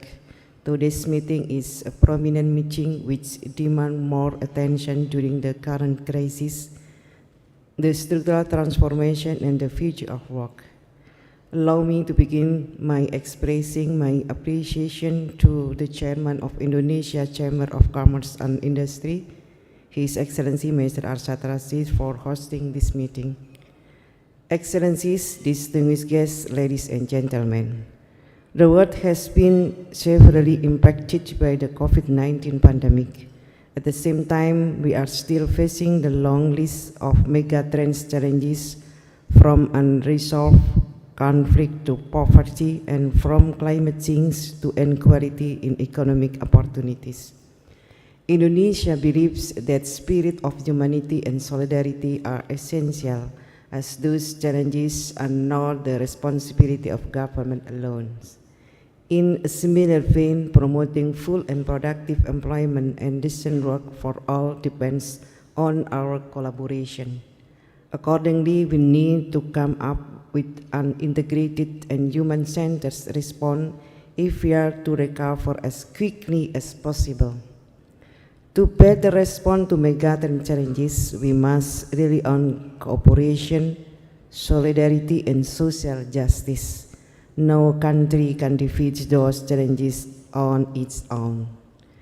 The said response must not only be comprehensive, but must also be generated from social dialogue and put more emphasis on fairness and inclusivity. Without it, economic growth will certainly be slower.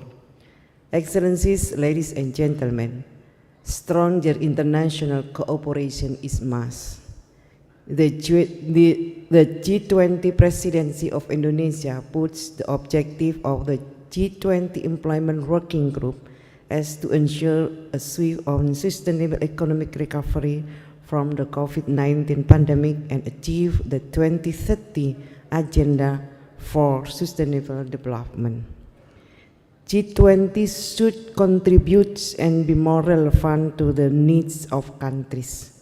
With those things in mind, let me now share 3 important suggestions to improve our effort and workforce enable and maintenance of productivity. First, increasing investment in people's capabilities. The world is going through an enormous shift caused by automation and digitalization. Millions of jobs have lost, but millions more have been and will be created. This shift necessitates adaptive and creative workers, as well as government policies that encourage upskilling and lifelong learning. This shift is also a chance for us to promote quality employment and social protection for workers. We believe that lifelong learning is a key to navigate multiple transitions in the future of work. I should like to emphasize that this is a common responsibility of the government, employers' organization, and trade union. We must multiply our investment in human resources. It is important to promote equality for all in the world of work. We should continue our work to ensure better investment in developing decent works at the national and global level. Second, increasing investment in the institution of work. It is needed to develop human resources that are responsive to the pandemic, conflict, and crisis in the world of work. The faster the response to such challenges, the better we could work to strengthen economic development and to reduce poverty and achieve social justice. Third, increasing investment in sustainable and decent works. I firmly believe that investment in key areas of decent and sustainable work is essential element in the future of work. Inclusive economy and decent work for all are critical for us to leave no one behind in our thrust towards attaining sustainable development goals. Excellencies, ladies and gentlemen, we at the national level also work in the talks. First, our improved labor policies have contributed to the rise of Indonesia's global competitiveness index to rank 37 out of 140 countries in 2021. Second, through collaboration with the private sector, labor organization and academics, we transform employment training center as the centers of competencies and productivity. Third, furthering quality apprenticeship. Indonesia have committed to strengthen their efforts to promote quality apprenticeship, enhance employability, and adequate job opportunities. Among various forms and work-based learning, quality apprenticeship known as to facilitate and smoother the school-to-work transition of youth as they offer demand-driven skill development opportunities that lead to nationally and internationally recognized qualification. Last, Indonesia continues to promote investment in its economic development. We believe good investment should at least contribute the attainment of 5 fundamental goals: creating job opportunities, encouraging transfer of knowledge and technology, developing human capacity, increasing productivity, and contributing to national economy. Human resources with high productivity are therefore essential to every investment. No country will succeed in attracting investment without the pool of talented workers.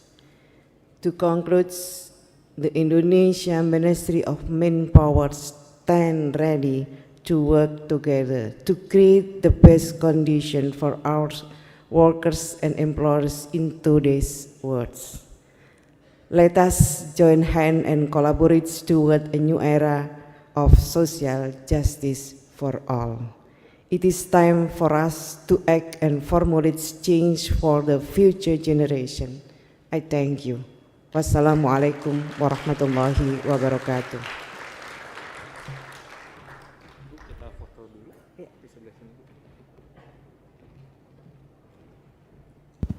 Thank you very much, Ibu Ida, for the remarks. And now, please kindly stay on stage because we will use this opportunity for a photo session. And therefore, I would like to invite also to welcome us on the stage today for a photo opportunity, Mr. Anwar Sanusi. Please come up on stage as well, sir. And also, Mr. Iwan Shahril. And also, I'd like to call upon to the stage Mr. Hamdani Zulkarnain Salim and Miss Shinta Kamdani. The last but not least, Mr. Arshad Rashid. Please do come up on the stage as well. Let's have a photo opportunity in this very, very important moment. All right. Now, as our ladies and gentlemen, our honorable guests are all here, let's have very, very good pictures with a bright smile. This is all to the challenges ahead in the world of work and education, of course. And maybe you can improvise with the different poses as well, ladies and gentlemen. Yep. All right, let's give us some love. Please give us your biggest smile. All right. 3, 2, 1. Please give a big round of applause to our honorable guests today. You may all return to your seats.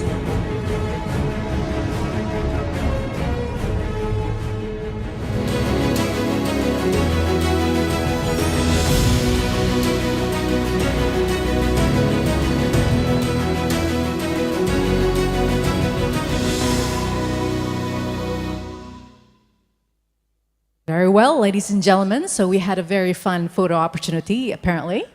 And we are just a step away from our core of tonight's event, which is the panel discussion. But before that, we still have one more remarks.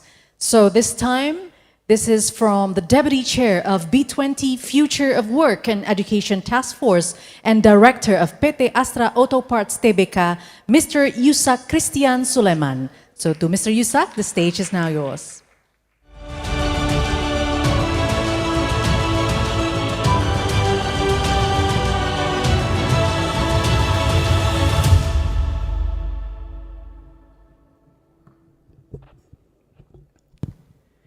Greetings from Yogyakarta, Indonesia, ladies and gentlemen. It's a pleasure and an honor for me to join you today. As we have just heard the remarks of our distinguished guests and chair, the alignment that we have achieved together is substantial.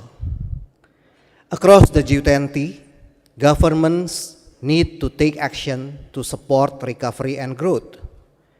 The B20 Indonesian presidency have expressed its desire to advancing innovative, inclusive, and collaborative growth.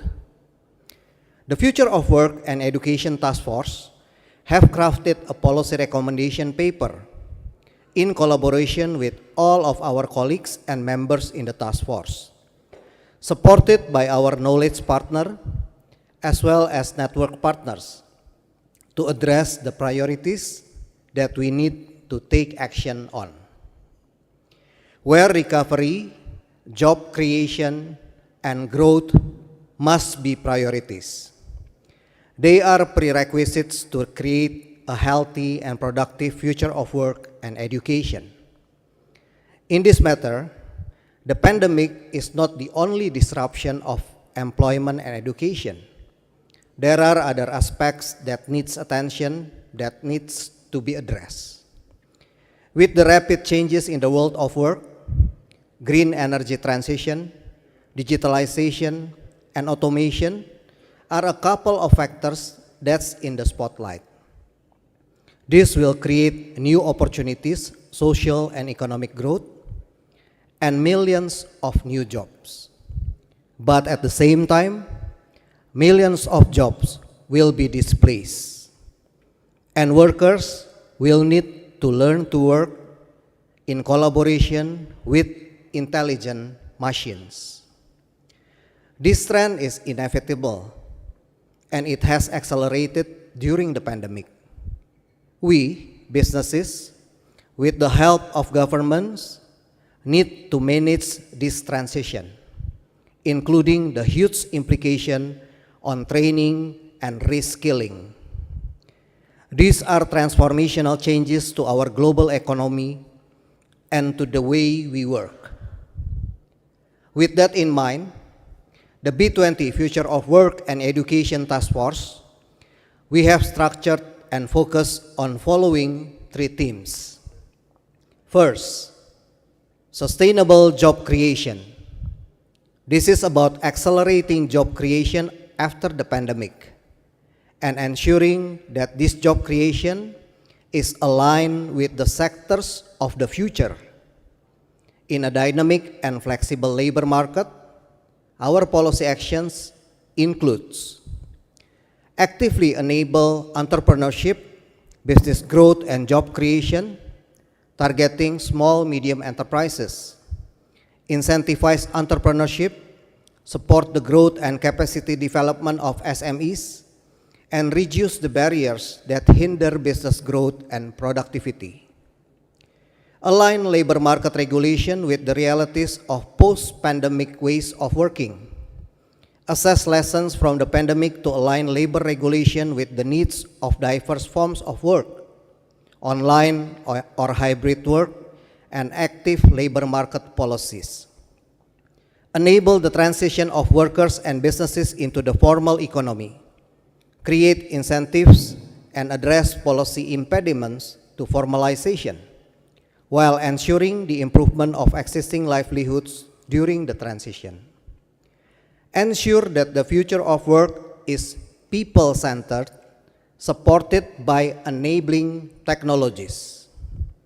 Collaborate with the private sector, academia, and relevant experts to ensure appropriate safeguards and are designed alongside technological developments and incentivize solutions to intractable global challenges through science and innovation. Second, education and skills for productivity. This covers the misalignment of learning systems with labor market needs. It's about the growing skill gaps and urgent need to upgrade education systems and adult lifelong learning systems, including the importance of link and match between education institution or provider and what is needed in the job landscape, covered by these policy actions. Upgrade the quality of education systems, improve basic education, modernize teaching methods, improve digital learning, and upgrade curricula to align with business needs. Build fit-for-purpose lifelong learning systems. Develop relevant, accessible, and affordable lifelong learning systems, including on-the-job training, vocational, technical, and professional education, supported by funding models and skill strategies that are relevant to future sectors and jobs. Actively anticipate and support a smooth transition to future sectors and jobs. Collaborate across stakeholders, including business associations and academia, to design and implement policies that support work transition and investment towards sectors of the future. And third, equity and inclusion.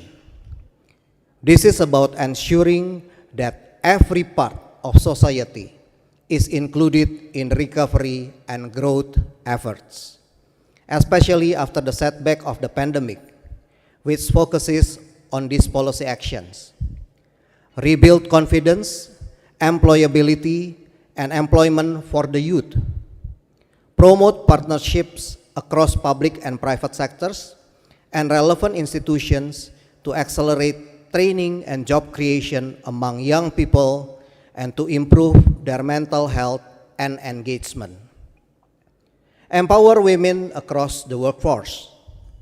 Dismantle obstacles to female employment and accelerate and incentivize training opportunities and job creation for women at all levels, including through strengthened family care provisions. Target pandemic recovery initiatives to support vulnerable sections of the workforce, promote work opportunities such as community-based vocational training or CBVT, and safeguards for vulnerable population, including a focus on mental and physical disability. As we know, the effort could not only be one-sided. Both business and education institutions must collaborate to collectively design education or skilling program to prepare talent that matches these emerging new jobs. Having this in mind, our task force has prepared and are confident that we have achieved the alignment of the B20 Indonesia's vision of innovation, inclusion, and collaboration. I'm also pleased to open our panel session for today.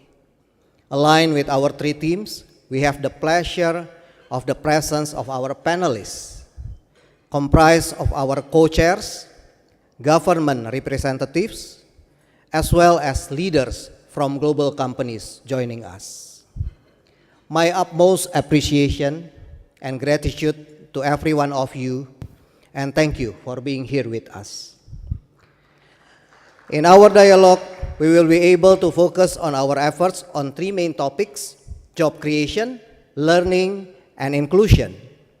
With these recommendations and actions and dialogue between business and government, our goal is to achieve real, tangible action and implementation on the ground across G20 countries.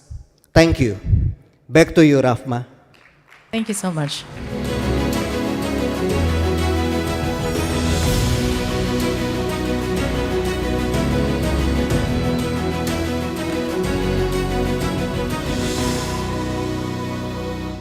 So, distinguished guests, Bapak Ibu yang terhormat, ladies and gentlemen, since the last remarks was already delivered by Mr. Yusak, now we are entering our panel discussion.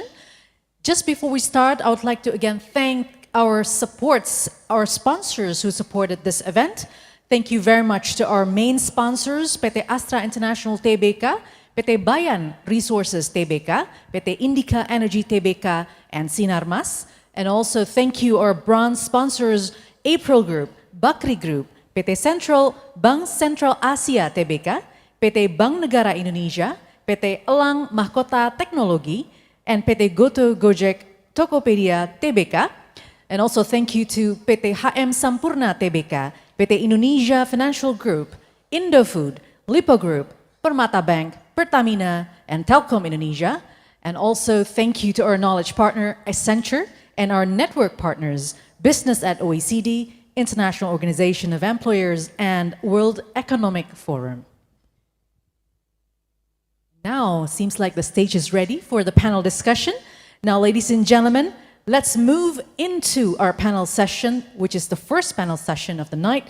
This panel will focus on the main topic of sustainable job creation.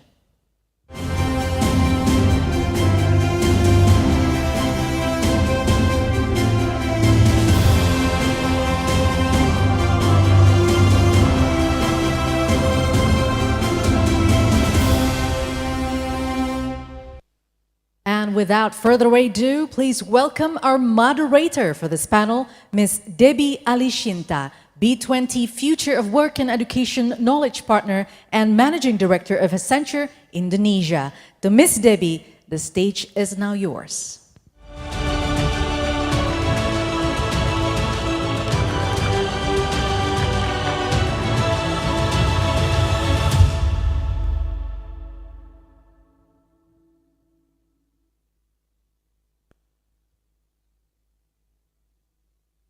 Assalamualaikum warahmatullahi wabarakatuh. Good morning, good afternoon, good evening, ladies and gentlemen. I'm delighted to start our first panel today. My name is Debbie Alishinta from Accenture, and we act as a knowledge partner for the Future of Work and Education Task Force. In this panel, we will be focusing on our first topic, sustainable job creation. We have three panelists in this session. I'm going to welcoming the first panelist. Dr. Daniel Funes de Rioja, President of the Argentina Industry Employer Chamber, UIA, and the Food Industry Chamber, COPAL. He was the chairman of the B20 under the Argentinian presidency back in 2018.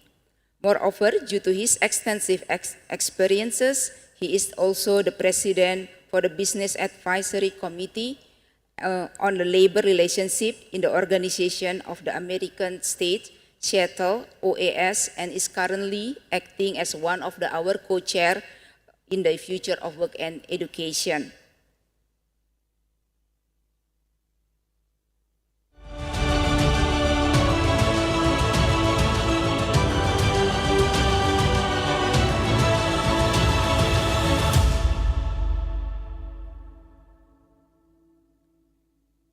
Okay, there is a technical issue. Mr.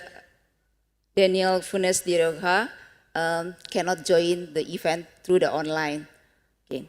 The next panelist, I will introduce the Renate Hornung-Draus, the Managing Director and the Director of the Economic and International Affairs of the Confederation of Germany Employer, BDA.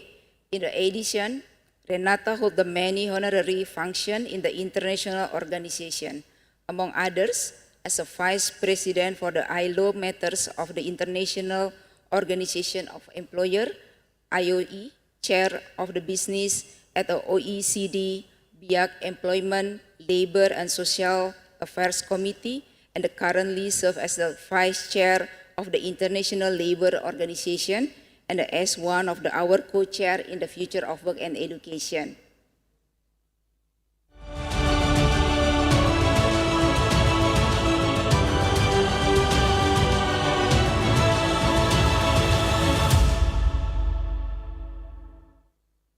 Good afternoon, Renate. It's nice to have you here. Good afternoon from Berlin. Thank you very much for giving me the floor. Can you hear me all right? Yes? Yes. Okay. Yes, perfectly. Wonderful. Okay. So let me start with my comments, and I would like to thank you very much for this important dialogue. We have already heard ministers, the chairs, and the vice chair of the G20 Employment Working Group and also of the B20 Task Force on the Future of Work and Education. And I would like to follow up on a sustainable job creation in this first panel. This exchange between the G20 and the B20 is particularly important, and we really look forward to deepening this conversation on employment and education also during the ministerial meeting next month in Bali. Yes? I will introduce the next panelist first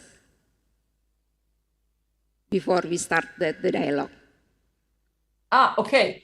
Yeah. Now I got it. Okay, so this is the introductory round. Yes. Okay. Yeah. Right. Okay. Okay. The next, I will introduce our next panelist. The last but not least is the Bapak Anwar Sanusi, is the Secretary General for the Ministry of the Manpower, Republic of Indonesia, who has been in the office since August 2020. Some of the positions he has held include the Secretary General of the Ministry of Village Development of Disadvantaged Region and the Transmigration, Secretary General, Head of Center for the Policy Analysis Development, and Head of the Center for the Institutional Innovation of Land Institutional Apparature Resources.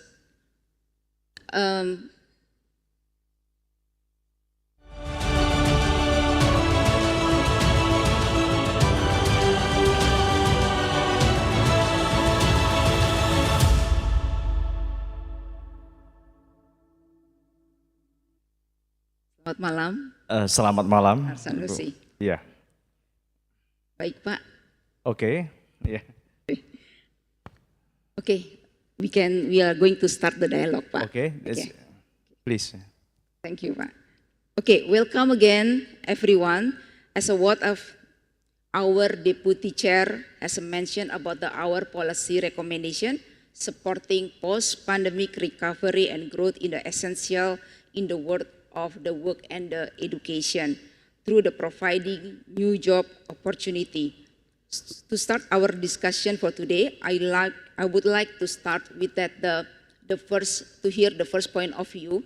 The question is actually goes to that we would like to hear the point of view from Dr. Daniel Funes de Rioja. The topic is actually when we talk about the world of the post-pandemic recovery and growth, aligning to the policy recommendation. We would like to understand about the important aspect that can address the opportunity of the job creation in the world of future of work. We are going to hear from Dr. Daniel Funes de Rioja is regarding that the recording. Can we play the recording, please? Thanks a lot for proposing me these questions. The first are related to growth and recovery as a post-pandemic actions regarding this question.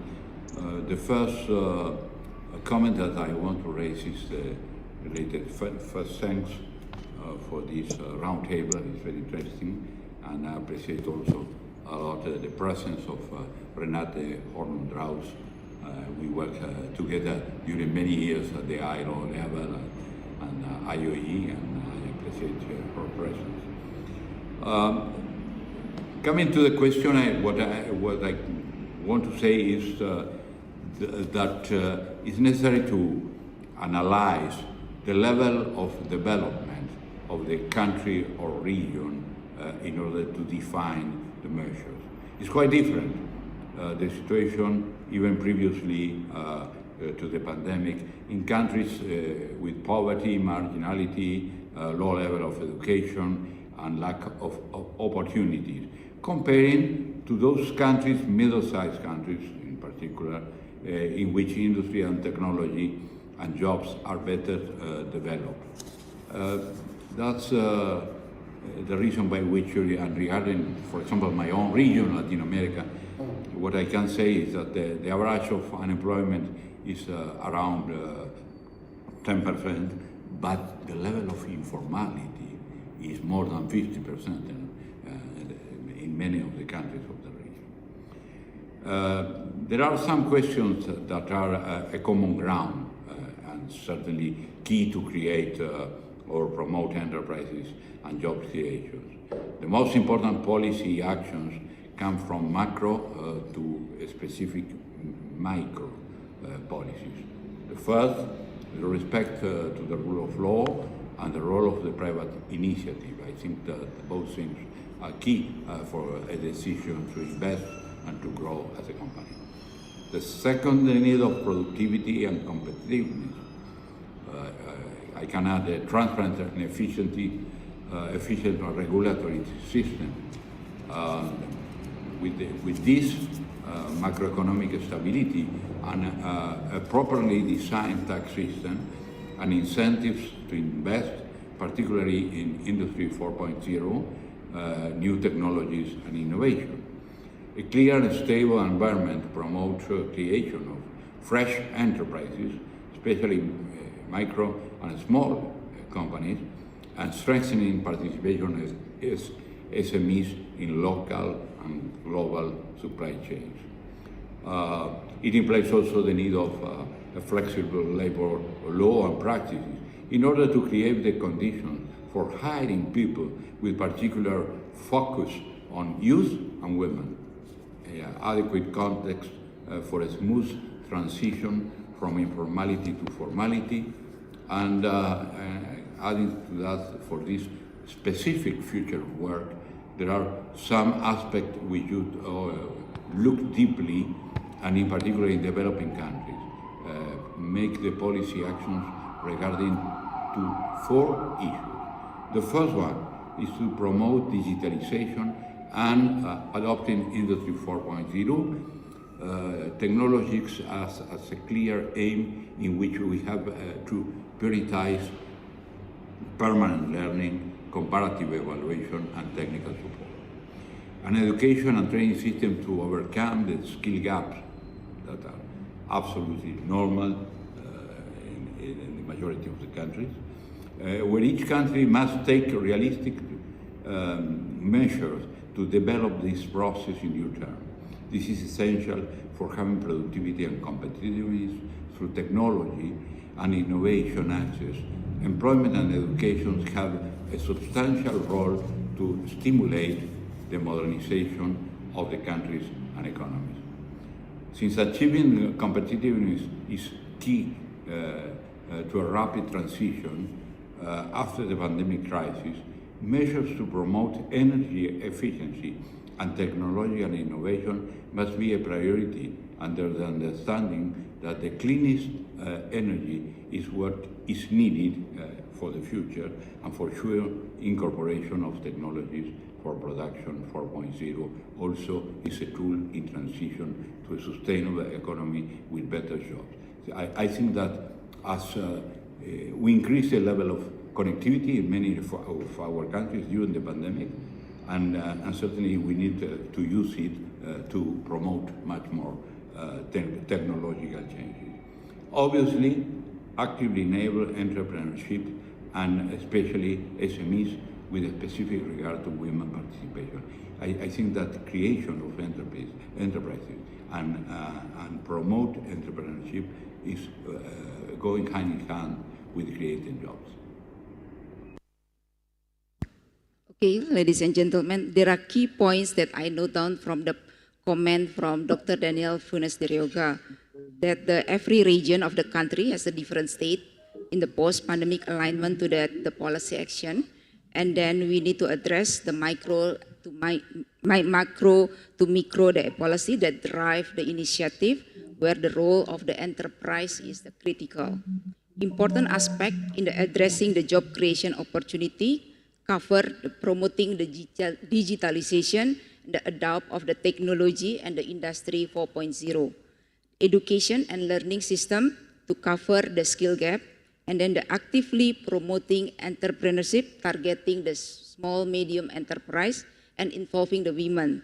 And then the last but not least is the focus to the productivity and the competitiveness, taking into account the contributing the aspect such as the energy efficiency, technology, and the innovation adoption. Okay, we can actually go to the next question to Renate.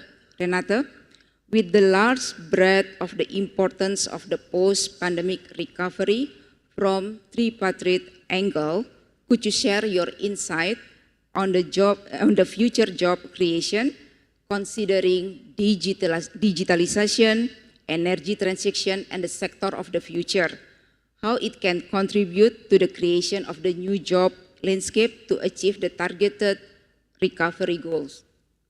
Over to you, Renate. Thank you very much, Debbie. Thank you, Chair. And let me jump straight into the subject matter. I think we have a situation today in all our G20 countries, which is characterized by great uncertainties. On the one hand, the world is still wrestling with economic employment and the social impact, the employment and the social impact of the corona pandemic, as previous speakers have mentioned. At the same time, we have rising geopolitical tensions, food and energy costs increasing, and these are endangering a swift recovery. We also have mega trends around decarbonization and digitization that are continuing to deeply impact labor markets and societies.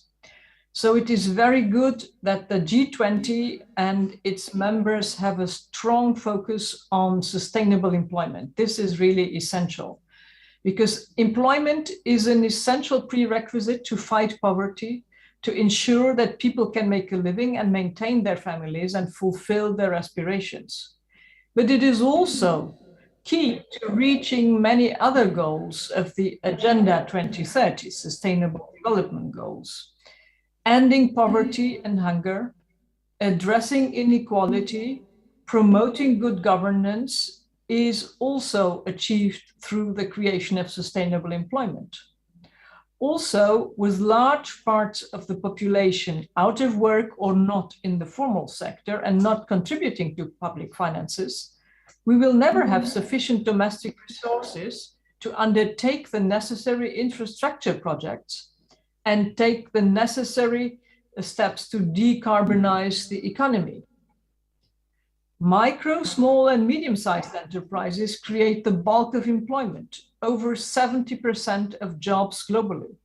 However, most micro, small, and medium enterprises, particularly those in the developing and emerging economies, face challenges to reach a minimum level of productivity to be competitive and create decent jobs, because of barriers that arise, on the one hand, from business environments that are very, very unconducive or counterproductive for enterprise creation and enterprise operations, and on the other hand, internally from inefficient management practices. Therefore, improving both of these drivers for sustainable development of enterprises is indispensable for productive employment and creation of decent and sustainable jobs and better working conditions. Enterprises cannot be sustainable if they do not have the required level of productivity. The economist Paul Krugman put it very clearly. He said, I quote, "Productivity is not everything, but in the long run, it is almost everything." A country's ability to improve its standards of living over time depends almost entirely on its ability to raise output per worker, end of quote. The issue at stake has taken another dimension in the last 30 years because productivity growth has slowed down both in developed and in less developed economies. In some cases, it even has taken an alarming direction, which is seen when national aggregate productivity statistics are set aside and focused on different industries, types, firms, and regions. Dear colleagues, to develop sustainable employment means to continuously adapt. It is difficult to predict what will come in 5 years or 10 years, let alone 20 years. However, what is certain is that the world of work will look very different in 2030 from today. And this is why it is important to focus on frameworks that allow the enterprises to adapt, to modernize, and to change while being able to create sustainable employment. The skills gap also is an important factor which can hamper and limit the creation of employment. Nearly a quarter of a century ago, in 1998, a McKinsey report defined the term of the war for talents. So this is not a new phenomenon. In the last 24 years, the shortage of skills has become a megatrend, impacting deeply not only the world of work, but the growth potential of companies and economies altogether.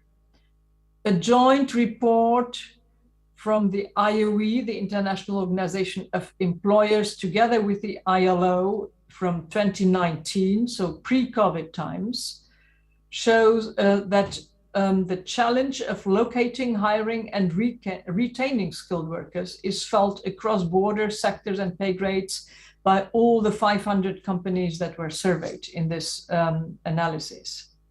A lack of relevant skills for the world of work is already creating problems even at entry-level positions. And finally, large businesses are looking for quite different skills in new recruits than, for instance, 3 or 4 years ago. So the skills life cycle is becoming shorter and shorter, and it puts the systems of skills building under pressure. According to the latest talent survey undertaken by Manpower, the skills gap is at a 15 years high. So this is a huge challenge for the G20 governments to work together with the social partners to address the skills gap with a better education and training system, and also with more adapted frameworks that make it more conducive for business creation. For many pupils, the challenge started with a lack of access to digital infrastructure. Even when this was fully there in the transition to digital teaching, which was forced by the COVID pandemic, the teaching methods did not align with the digital world because the teachers came from a generation where they had no training on digital teaching techniques. So we do have to provide also the teachers with the necessary skills, not only the students. They have to pass it on to the kids. So there's a lot of work to do. But of course, the focus on digitization should not obstruct our view from the other very, very important drivers, namely the effects of climate change and of policies to tackle climate change, which are also deeply impacting businesses. The real impact on jobs and employment depends very much on regulations and policies adopted. Although impacts of climate change on employment, skills, and labor markets have been assessed by several institutions, analysis on the employment impact directly due to policies and regulations implemented by governments to decarbonize their economies are still absolutely insufficient. Negative employment and labor market effects of climate change policies should not be underestimated. The full transitioning to electronic vehicles, that's another question mark. Will this still be possible under the current conditions of increasing energy costs? Should not be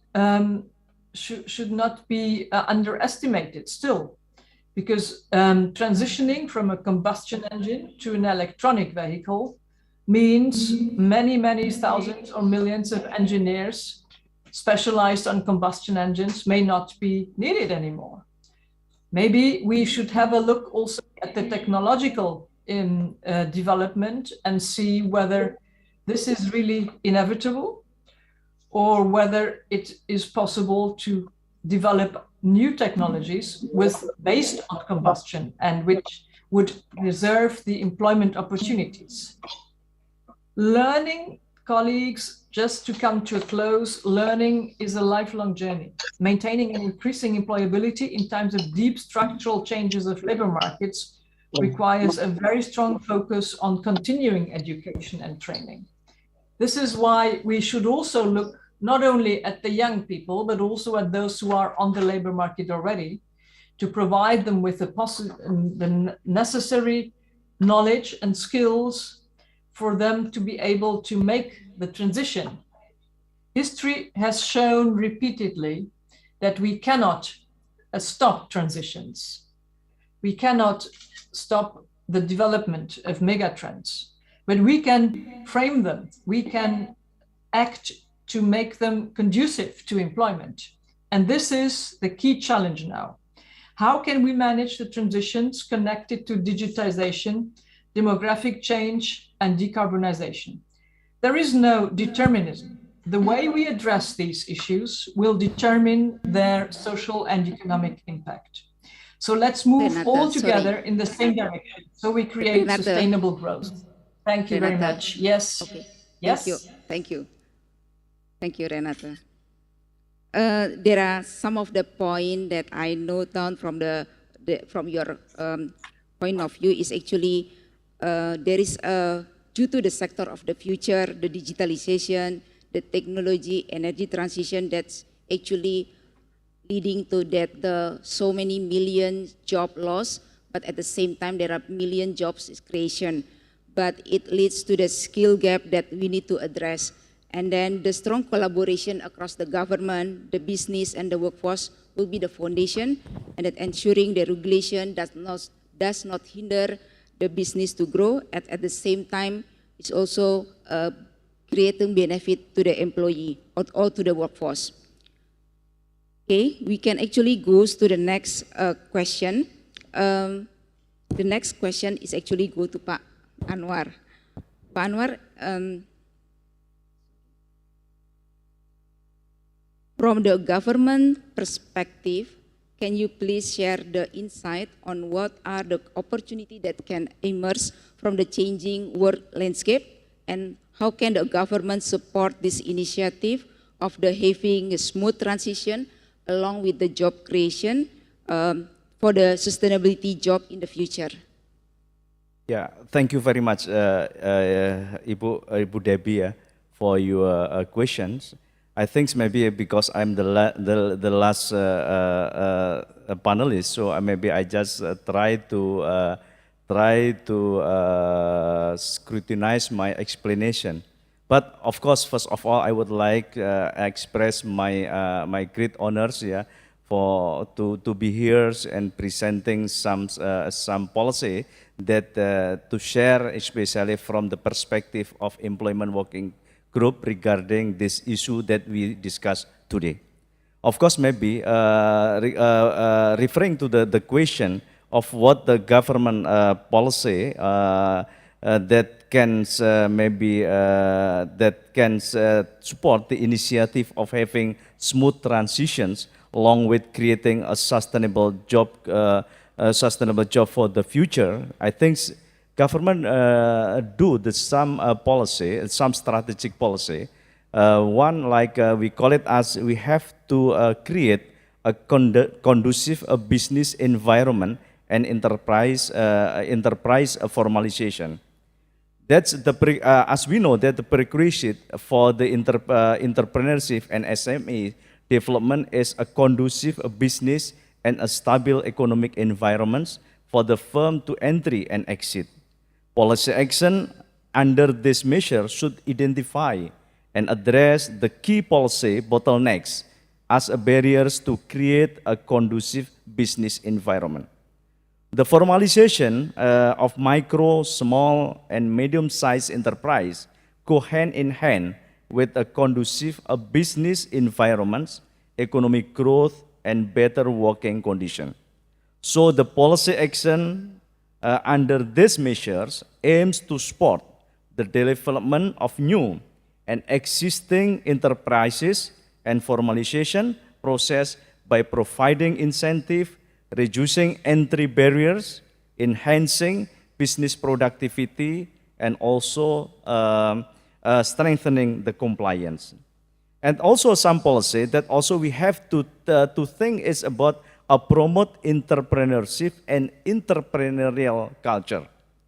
Policy action under these measures aim to promote and support the development of new entrepreneurs and existing small medium enterprise through public and private education and training to be able to start or scaling, adapt reskilling, and upgrade upskilling their business skill and create sustainable. Just maybe a bit explanation. As we know, the impact of pandemic COVID-19 is about on education, about is in employment is increasing the number of unemployment person. But we saw the role of SMEs are very significant as the way to support to be like as we call it as to be buffer for the economic of the families.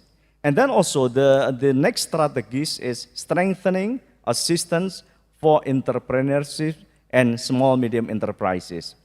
Policy action under this measure proposed to support the new entrepreneurs and existing small medium enterprise through inclusive information access to market and industry, as well as entrepreneurship assistance, such as facilitation of collaboration with national and international companies. Therefore, the new entrepreneurs and existing small medium enterprise can take a part in the global supply chain. And also, there's one other strategies that we cannot avoid is about the role of training and productivity. Strengthening productivity through the standardization of competencies or technical and entrepreneurship training programs through promoting the independent operation of certification authorities. Improving training and instruction through setting standards for the skill and competencies of trainers in public and private training institutions. And then also developing and improving technical vocational education and training facilities through investing in training infrastructure. As explained by Pak Arshad, the head of Kadins, that government already makes some policy, especially how to minimize the gap between skill and then also the need of the job by issuing the Peraturan Presiden number 68 year 2022 of revitalization of education and vocational training. Thank you very much. Thank you, Pak Anwar. It's glad to hear that the government has been kicking off the number of the initiative to support during the pandemic, as well as the post-pandemic recovery. We are glad that we are also glad to have a strong alignment between the government and the business. Government to streamline the regulation in order to have a more accessible and supportive toward the business. And then there is also the number of initiatives that has been launched, such as a program for the entrepreneurship targeting the small medium enterprise, right, Pak? And then through the skilling, upskilling the program through the training. Okay.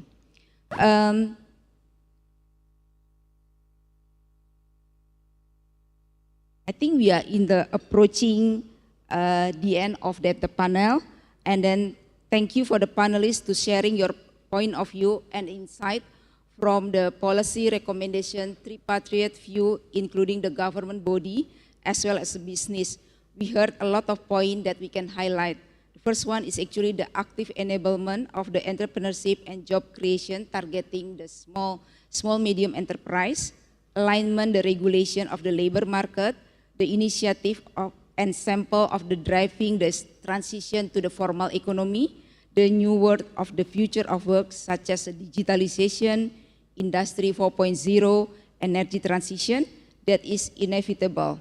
Ensuring future of work is the people-centered, supporting by the enabling technology will be our target to achieve. Bringing this to an actual implementable action to be able to maximize job creation opportunities. Now I'm handing over to the session back to the MC for the next panel. Thank you. Thank you very much, Ibu Debbie. Please give a warm applause, but please stay on the stage, Ms. Debbie and also Mr. Anwar, because we're going to have a photo opportunity, and also I'm inviting the speakers who are joining online for the first panel to also join this photo session. Renata, could you open the camera once again? Would like to see your face for the photo opportunity here. Oh, there you are. All right. So it seems like we're ready. On my count, 3, 2, 1. You can also improvise on the poses, maybe with a different pose and smiles. On my count, once again, 3, 2, 1. All right. Thank you very much once again. And also thank you, Ibu Debbie, who have led the first session of the panel. You may return to your seats.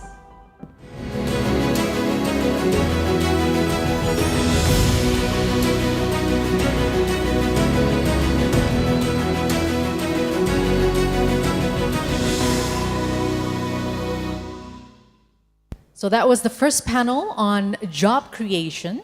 And now, ladies and gentlemen, let us move into the second one of our panel discussion tonight, who will bring on the topic of education and skills for productivity.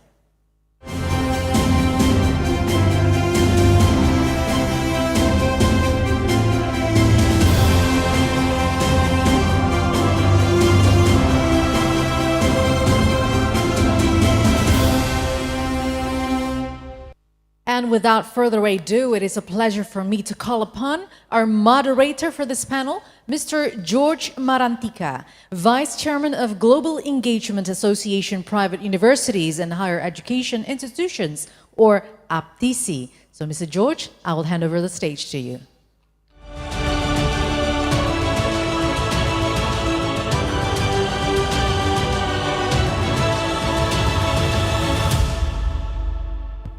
Thank you, everyone. This is 9 p.m. here in Yogyakarta, and we have friends and colleagues coming around from all over the world. I've got a text message from Perth. from Darwin, from Australia, and from Sweden, and obviously from where our panelists are coming in from today. My name is George Iwan Marantika. I'm the Vice Chairman for Global Engagement of the Association of Private Higher Education Institutions in Indonesia, which represents over 4,000 higher education institutions, universities, academies, polytechnics, and a good chunk of Indonesia's higher education sector.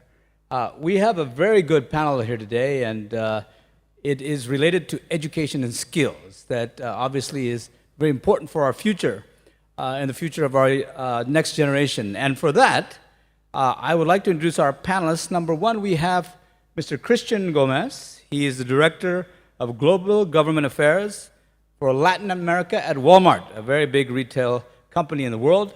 He supports Walmart's relations with Latin American governments and policy stakeholders, and as the Economic Growth Advisor in the Bureau of Latin America and the Caribbean at USAID. He served as the Chief Economist for LAC.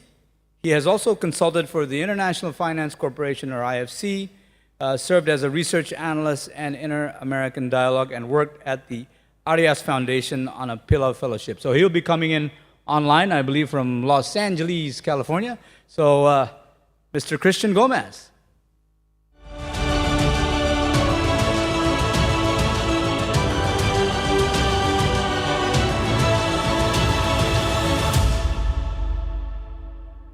So, hi, Christian, how are you?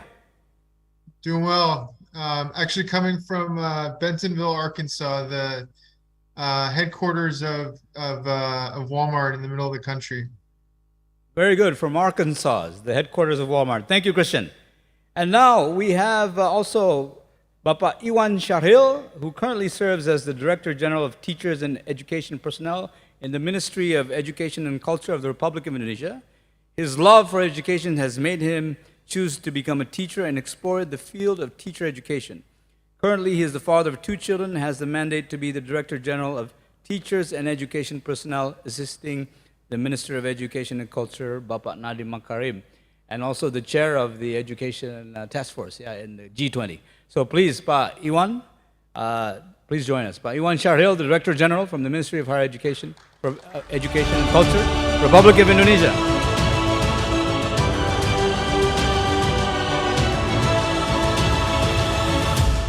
And we are offline, yeah? We're offline, okay. So, and now we have joining us today from Bapak Dato' Palaniapan, currently holds the position as the chairman of the ASEAN Future Workforce Council, or AFWC, a body led by business and industry that advances ASEAN-wide action of future skills and TVET development, and serves as the member of the ASEAN TVET Council as the executive council member and newly formed Malaysian TVET Council. Concurrently, he is also serving as the board member of the Human Resource Development Corporation, or HRD Corp, an agency under the Ministry of Human Resources Malaysia, which being entrusted to manage employers' funds and catalyst the development of current future workforce in Malaysia. Dato' Palaniapan holds a master's degree in quality and productivity improvement and a double degree in economics and jurisprudence. So, Dato' Palaniapan.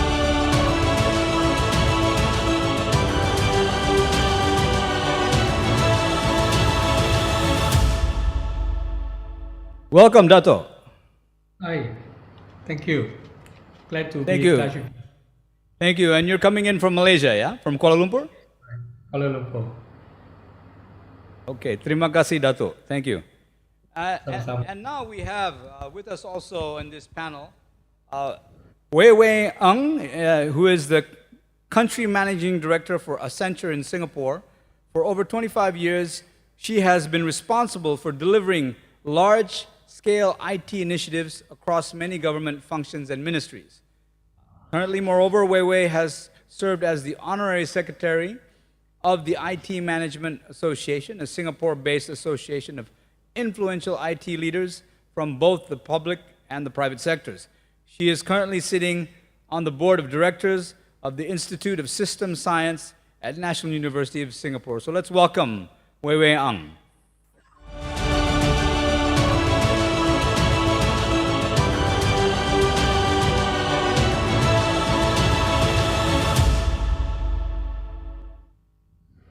Hi, Wei Wei. Hello.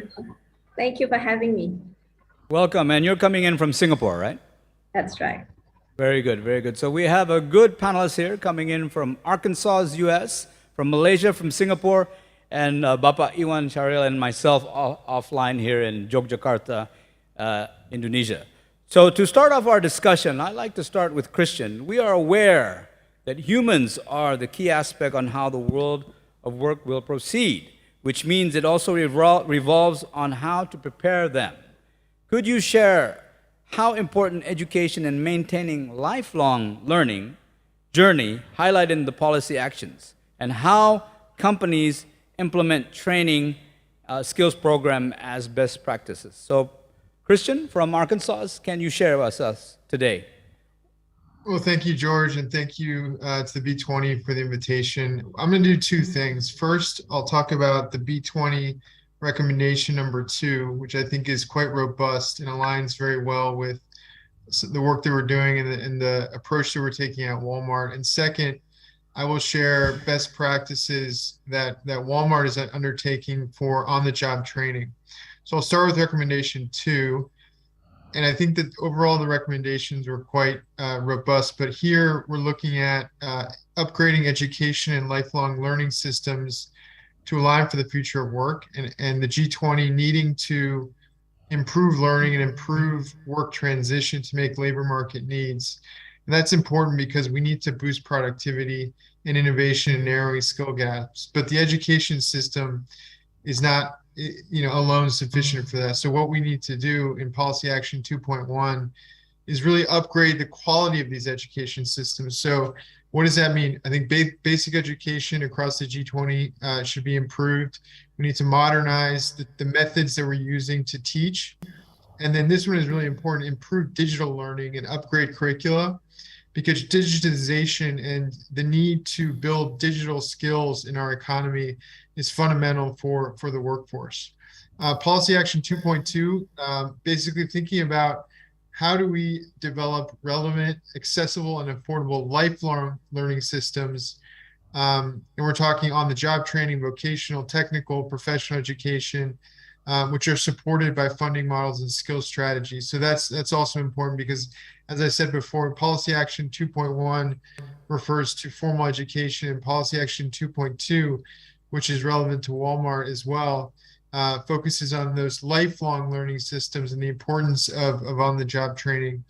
And then finally, Policy Action 2.3 is important because it talks about facilitating a transition to future sectors and future jobs, collaborating across stakeholders. And that's something that Walmart has been very focused on through our trade associations, through our work with think tanks, through our work with governments, in order to design and implement policies that help support that work transition and investment toward the future. So I'm going to take the remaining part of my time and just share some best practices on what the company's role is. And Walmart has over 2.2 million associates throughout the world, making us the largest private employer in the world. And so it's very important for us to create a path that offers growth and opportunity. And it doesn't matter whether you're starting a full-time career, you're mid-career, or you're exploring a second career. We are committed to developing our associates for jobs that they're in today while preparing them for the future. So we've actually had a lot of past success and past best practices. Because of our scale, we're actually building one of the biggest learning engines in the world. We launched our Walmart Academy in 2016. We've set up over 200 physical academies. We've trained. We've had 2.4 million trainings. And last year, the Walmart Academy trained 400,000 US associates. And so not only do we do on the job training, but we help support the cost of our associates to get higher education. So we have a program called Live Better You, which pays for 100% of college tuition and books. And that doesn't matter whether you're completing high school or headed toward college. We do support that 100%. And I think what's really exciting here is that we're building a global Walmart Academy, which would serve all of our markets. We're present in 23 markets throughout the world. Our 2.3 million associates will have access to these job-specific trainings on retail, which are focused on building and growing their careers and delighting our customers. So what are the best practices to these trainings and to this approach? One is on the job skills, developing on the job skills. So we want our associates to grow and be successful in the job, but also helping to adapt to changing trends in the future. Number two, growing future skills for our associates. There's new roles. Retail is evolving. Several years ago, we didn't have self-checkouts. Now, we didn't have our in-home delivery, specialists. And so as habits evolve, as retail changes, we're going to see new roles and new types of skills that must be needed. And finally, and I'll close with this, we want to build leadership skills for managers. And so we want to build great leaders across the organization. That means that 1,200 new store, club, and supply chain managers are going to be having a new in-person immersive leadership experience. So to sum up, no matter what degree we want to obtain or what skill they want to learn, we are committed to giving associates around the globe the right learning support to turn great jobs into great careers. And so I think some of those best practices are very relevant to the B20 recommendations on lifelong learning. We're very proud of what we're doing, but we're eager to collaborate and partner with all you. So thank you very much for your time. Thank you, Christian. So lifelong learning and on-the-job skills and adapting to future skills. I think from Walmart, yeah, Christian Gomez, Walmart, the largest employer in the world. And now we move to the next question, and next person that we will be asking is from the Ministry of Education and Culture of the Republic of Indonesia, the Director General, Bapak Iwan Syahril, and so fitting that we are in the City of Education, Yogyakarta, yeah? The Center of Education in Indonesia. And the question to you, Pak Syahril, which you currently serve as the Director General of the Ministry, is related to link and match between education and industry, and it's related to what Christian Gomez of Walmart was sharing regarding to lifelong learning. So how do you see that from your perspective as a policy maker of the Ministry of Education and Culture of the Republic of Indonesia? Yeah, thank you, Pak George. This is, we are at a very unique moment in the time where it's not only the disruption from the Industrial Revolution 4.0, but also COVID has further disrupted our landscape in many aspects. So when we think about link and match and the need for the labor market, for currently and also for the future, we are thinking about what kind of human resources that we need in the era where disruption is the new normal, right? So where we need to have human resources who are comfortable with the uncomfortable, because the technology advancement has accelerated changes at a very dizzying rate. So first and foremost, I think we need to look at this comprehensively. So we're not thinking only about towards the end of like the part of education, like let's say vocational or higher education. We need to think comprehensively. So we need to lay the foundation. So one of the things that the Ministry of Education in Indonesia did was to change the national exam, which was content focused, towards more in line with the international assessment of PISA, which is literacy, numeracy, and we also add character. Why these three components are important? Because we believe in the era of disruption, it's not about the content that matters most, but it's about the skills, the ability to keep learning, relearning, unlearning, relearning, and continuously learn. And this is about literacy and numeracy and character. Literacy and numeracy are like the ability to process and produce information in multiple formats. In short, like literacy, the text, numeracy with the numbers. And also the character is the kind of like the traits our human resources need in the environment that keeps changing all the time. So we define this as a profil pelajar Pancasila. So there are 6 components of this, which the first one is spirituality, which is the character of the Indonesian society. The second one is the ability for critical thinking, the ability to look at problems from multiple angles. The third one is creativity, the ability to imagine possible solutions that are maybe do not exist at the moment. And the fourth one is self-regulation, the ability to self-regulate him or herself in the era of disruption. And the fifth one is gotong royong. And this is also very unique because gotong royong is not just about communication or collaboration.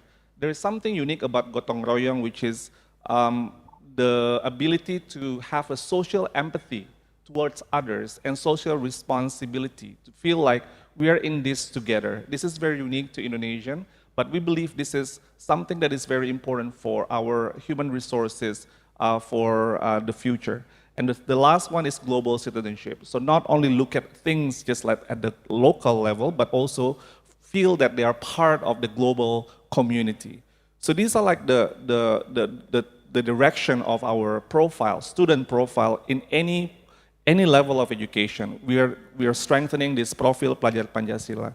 So it's not literacy, numeracy, and the character. And that is number one. Number two is we reform the curriculum, which what we call curriculum Merdeka emancipated curriculum, in which we focus on students, their needs, and also look at how we can provide teaching and learning that are relevant to their era. This curriculum is more simple, more relevant, and also more flexible, where teachers and schools can change and revise and also customize according to the students' needs and what they feel like the need characteristics of their society. So one of the unique things about this curriculum, 25% of this new curriculum is project-based learning. It's not just about doing project, but it's about interdisciplinary or multidisciplinary, where different subject matters, let's say science, social studies, citizenship, math, and language, can collaborate the teachers together towards like a certain project, let's say about garbage or environment or pollution in their environment, and then customize that and towards achieving the competencies of the subject matters. So it's more like problem-based kind of orientation. And the third one, of course, we improve the capacity of the teachers. We cannot do this without also improving the quality of the human resources within the education system. And we target on the teacher leaders. So we change our leadership program, and the focus is not about the how-to, but it's more about the why and mindset. There are two things that I want to underline here. The first one, having the leaders who have growth mindset, can-do attitude. So looking at the problems and think about not feeling powerless because I don't have this, I don't have that, so then I cannot do it, but thinking about if I don't have this, what can I do so I can learn, so I can be able to solve this problem. So it's more like a more positive attitude towards challenges, and we have a lot of challenges in education. When we have leaders who have this growth mindset, we believe this can transform the ecosystem within the school and within the society of where the schools are situated. And the second one is the asset-based thinking. Asset-based thinking is the opposite of deficit-based thinking. When they think about the lack of resources are like the challenges for them to innovate. We transform this with the asset-based thinking, so wherever the school leaders are assigned to, they can have, they feel empowered to do this. And we have seen the results of this leadership training all across Indonesia, in Papua, in Sumatra, in Nusa Tenggara, in faraway places. And it's, for us, it's amazing to see our teachers show resilience during the pandemic, because we are doing this program during the pandemic. By the way, we have 21 episodes already of Merdeka Belajar, all disruptive policies by the Ministry of Education, Culture, Research, and Technology. And the fourth one is, of course, like the Campus Merdeka, the emancipated campus, in which we provide very disruptive policies, one of which that I can highlight is where students are given 3 semesters to do outside their study program. So let's say they're major in accounting, they are allowed to take 3 semesters outside the accounting study program to do, first, maybe if they want to study other subjects that are not in their major. Let's say they want to do design, they want to go to art class, or they want to do internships. They want to launch startup. They want to do internship in top companies. They want to do social project in villages. They want to do student exchange program. They do all of this, and we give full credits in the semester. Let's say one semester, 20 credits. So it's not like they're doing internship, taking the time away from their campus, but it's part of their learning. So this is what we call unbundling higher education. So we're doing this, and we also have a matching fund where industry want to invest in the university.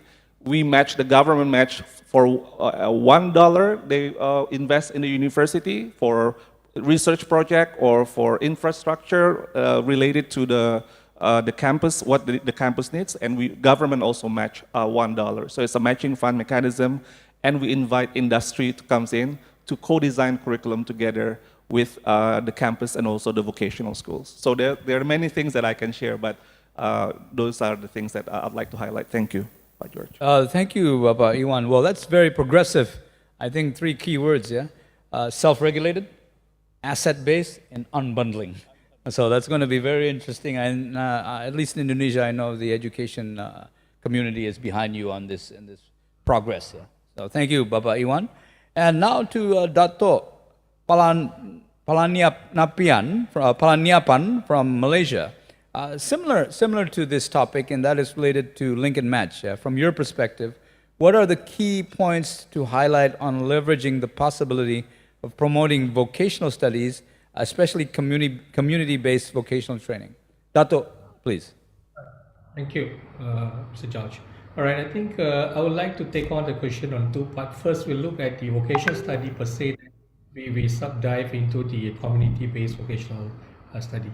I think one of the key areas that the effect of the skill-based education that all of us are well aware, like the World Economic Forum expected by 2030, there's going to be that we got to reskill about almost like 1 billion people in order with the changes of the technology and what that is requirement of the market.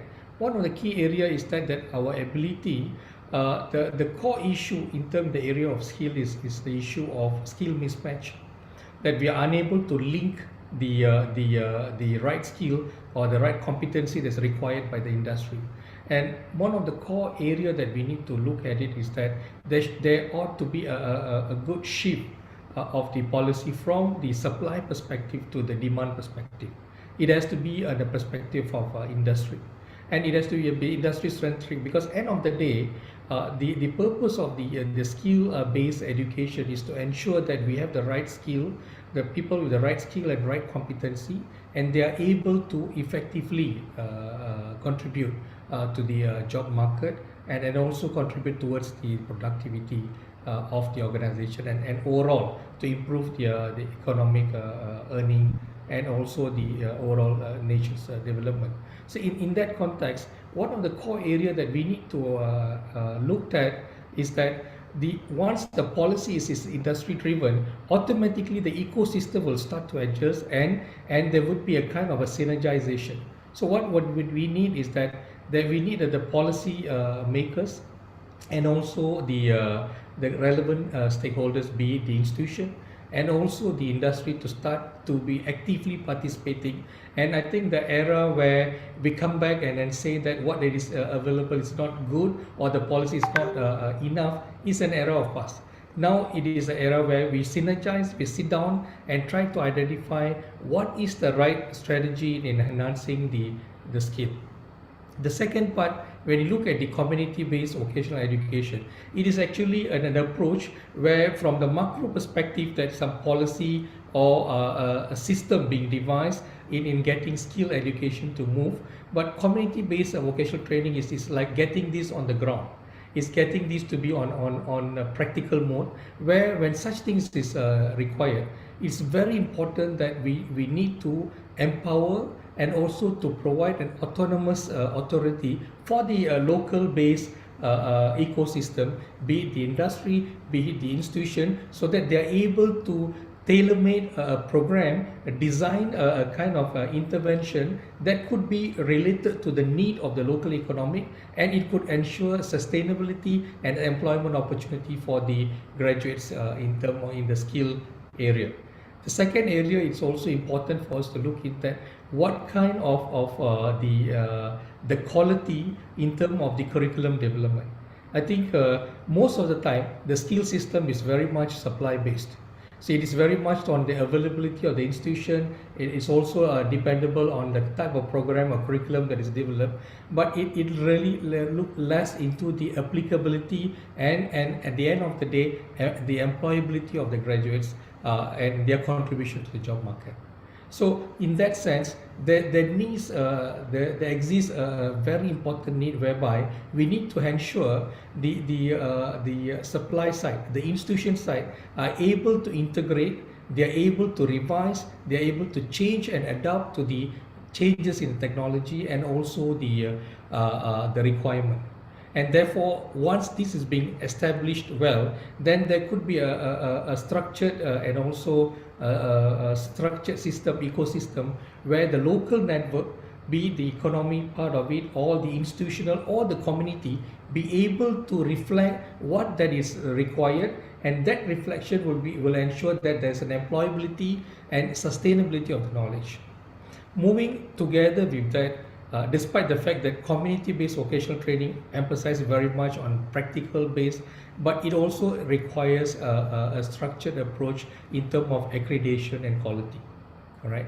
So the concept of a very long-term based learning in technical TVET education may not be so much relevant when you look at from the applicability point of view. So therefore, a modular based approach which focus on a very specific sector, a specific know-how, which probably subsequently could be stacked with the component and the element of recognized prior learning kind of concept could be embedded so that the skill education vis-a-vis with the impact of the CBVT could be implemented from a more long-term perspective rather than addressing a short-term need.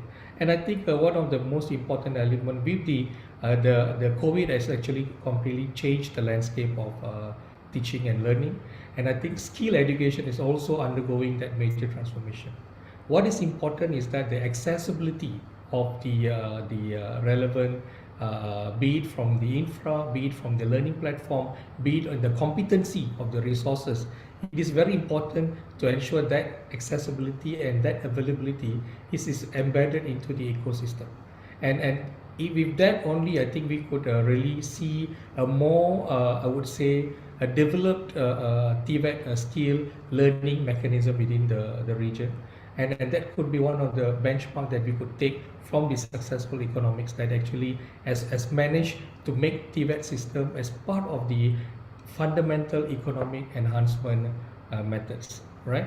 And then also I think it is also very important for us also to look into the skill education, be it on the regional or even the domestic, on the context of Center for, meaning to say the necessity to have a kind of a generic kind of multiple layer program need to be also revamped to look into a very industry specific, very skill based and very specific economy required center of excellence, where you could have a platform where the industry, the resources and also the trainers facility could come together to develop modules. And I think always we could see that the biggest challenge is to get the industry to participate in getting the TVET ecosystem or skill ecosystem to materialize well. But I think one of the area, if we could change the mindset of the looking at the contribution from the perspective ROI, because end of the day, the skill force workforce will be able to enhance productivity, and then when productivity is enhanced, it actually will create a very important and very effective positive effect towards the whole ecosystem. So in a nutshell, I think there's an urgent need for us to look into a more demand-based system when we look into the policy that related to the vocational education, be it from the perspective of CBVT or the vocational education at large. I will stop with that thought at this moment. Thank you. Thank you, Dato. And I think two key words there is the empowering the education provider, the supplier, and the autonomy. That's very interesting. And it related to community based vocational training, I want to recognize also here the Chamber of Commerce and Industry of Yogyakarta, Kadin Yogyakarta, who has been very successful, in empowering this particular angle of community-based vocational training in this region. Now, I want to move now to the next panelist here from Singapore, Wei Wei Ng, who is, now the question to Wei Wei is, with the changing work landscape, identifying the gaps that needs to be filled to contribute to ensuring smooth transition of the current versus the future of work, can you share your insights on what are the skilling approach that organizations can implement? This is related to the future of work and the adaptation. Wei Wei, the floor is yours. Thank you. I think I'll answer the question in two parts. First, talking really about the future of work. And I think in Accenture, we really think that future of work goes beyond spaces and places, but rather there's a need to focus on creating an environment where employees can feel connected and included and know that they belong. And to us, the keys to the future of work really include flexible working. And this is no longer an option, with many new employees now looking at flexible working as a prerequisite almost to finding their next job. But at the same time, there is still a need for in-person connection time, for collaboration, for leadership connection, for knowledge sharing. And there isn't really a one-size-fits-all approach. Instead, I think the focus is really on a human-led culture to build that culture.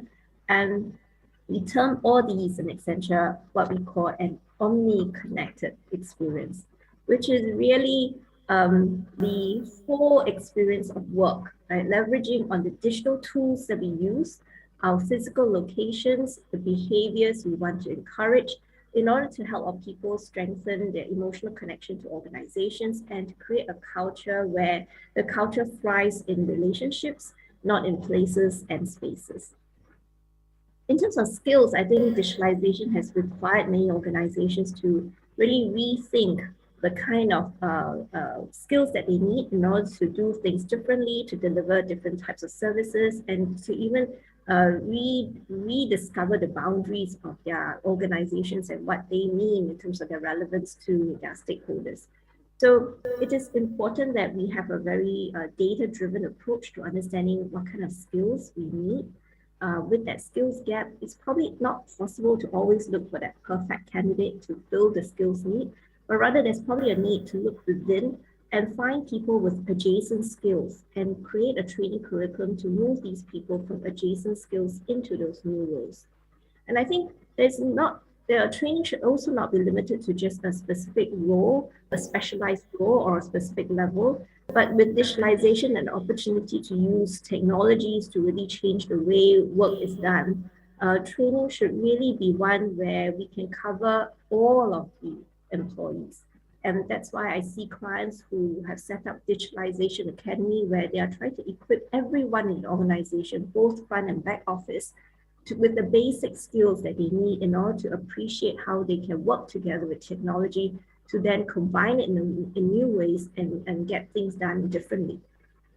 I think we should also look at skills training from a broader lens in terms of availability of talents, so a greater pool of talents. And to that, one of the things is really looking at diversity, including gender diversity, so as to create an environment where women participation can increase and women can thrive, and thereby increasing the greater pool of talents that organization can seek.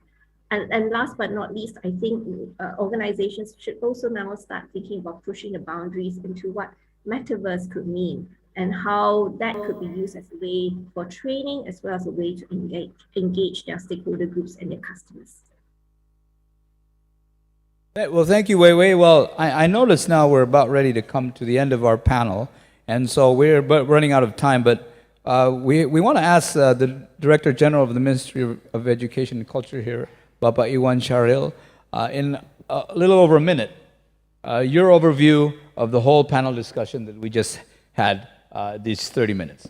Please, Pak Iwan. Thank you, Pak George. I think the future of work and education doesn't start in the future, it starts from now. So I think I'd like to take this opportunity to call for action for all members here let's do the action together. In this case, the Ministry of Manpower, Ministry of Education and Culture, Research Technology, we have a lot of opportunities. And I'd like to, Pak George, like maybe a little bit call for like a specific part in the Campus Merdeka, the internship program, the unbundling higher education. All companies, I think, have the opportunity to take advantage of this, because in this, like companies like Google, they started with like 300 interns and going to 3,000, and now it's going to 12,000 to take part in this internship program. And the way that we do this is that companies decide and select and assess these university students who are interested in joining or in learning specific skills from your company, can be private, can be state-owned enterprises, and then the companies decide the quality and then do the mentorship, and then we also give the stipend for the university students during their internship there. And plus, they will get full credits. And it's not just internship for the sake of internship, but internship for something that the companies would like to nurture. So bring these fresh new ideas, these talents that you select, and this also can be also investment for the future. So it's already, and that is counted as part of the university education in our higher education curriculum at the moment. So please take advantage of this. It doesn't again start from the future, it starts from right now. And we're doing this, we're transforming higher education, we're unbundling higher education, so the experiences in companies, in social projects can be counted as part of the higher education experience, so that when they graduate and enter the workforce, they will be more ready for work and for the future. Thank you, Pak George. Thank you, Bapak Iwan, Director General of the Ministry of Education and Culture, Republic of Indonesia. And the TV here says, time's up. So time's up, and so I want to thank the panelists. Christian Gomez coming out of Arkansas, the United States of America, from Walmart. Dato Palaniapan coming out of Malaysia, and Wei Wei Ngang coming out of Singapore, and obviously Bapak Iwan Syahrir from the Ministry of Education and Culture, and also the chairman of the task force here, Bapak Hamdani, who's still here with us. Great task force, good future, I think, for the future of work and education. I want to thank the audience here at 9:35 p.m.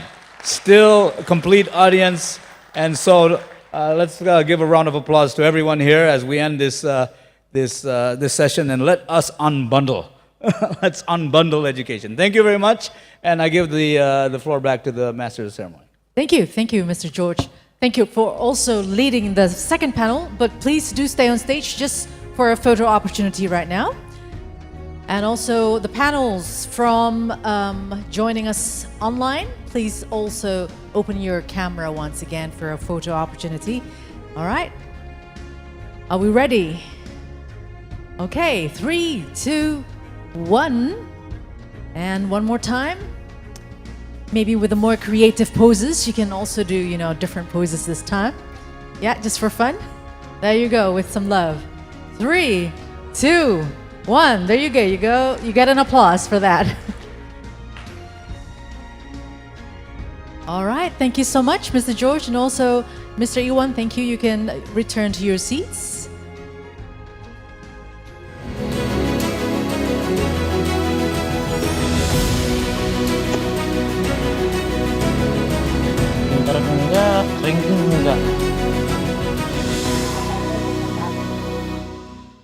And ladies and gentlemen, we just finished the second panel, but as we know, we still have one more.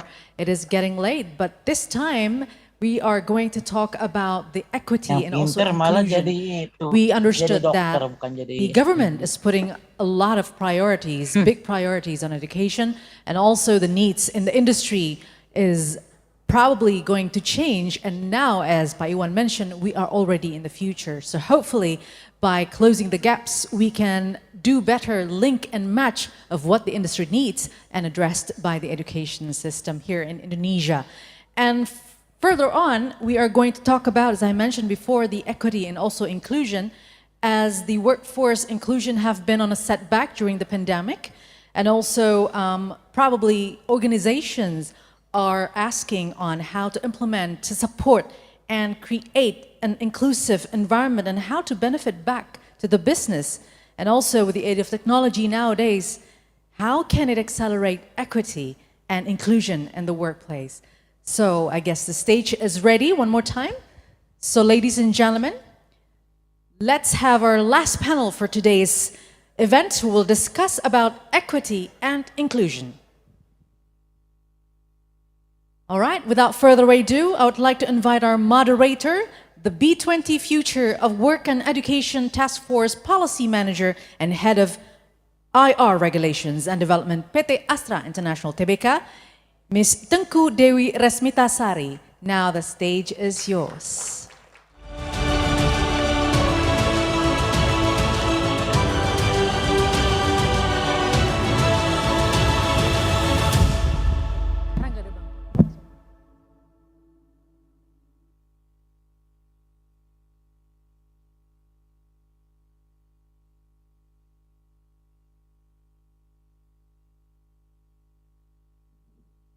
Hello everyone.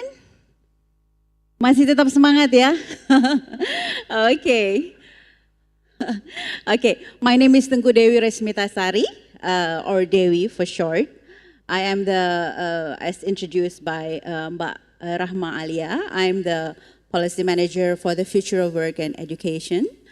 And I am also the Head of IR Regulations and Development for PT Astra International Tbk.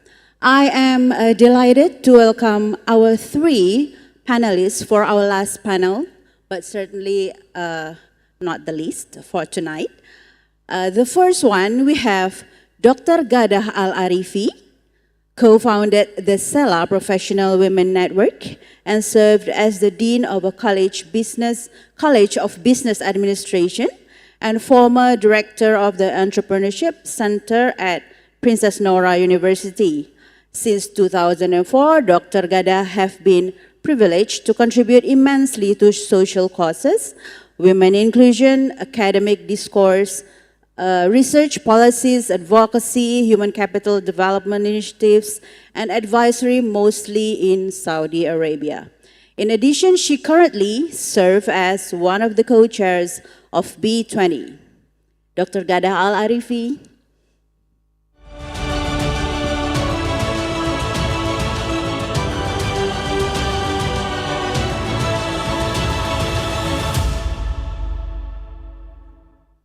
Hi, Dr. Gadah. How are you?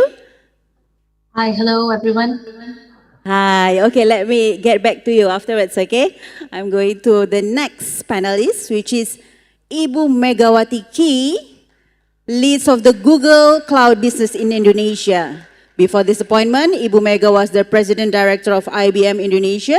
She has led numerous executive management roles in the technology sector before joining IBM. Hello, Ibu Mega. Yes. Okay.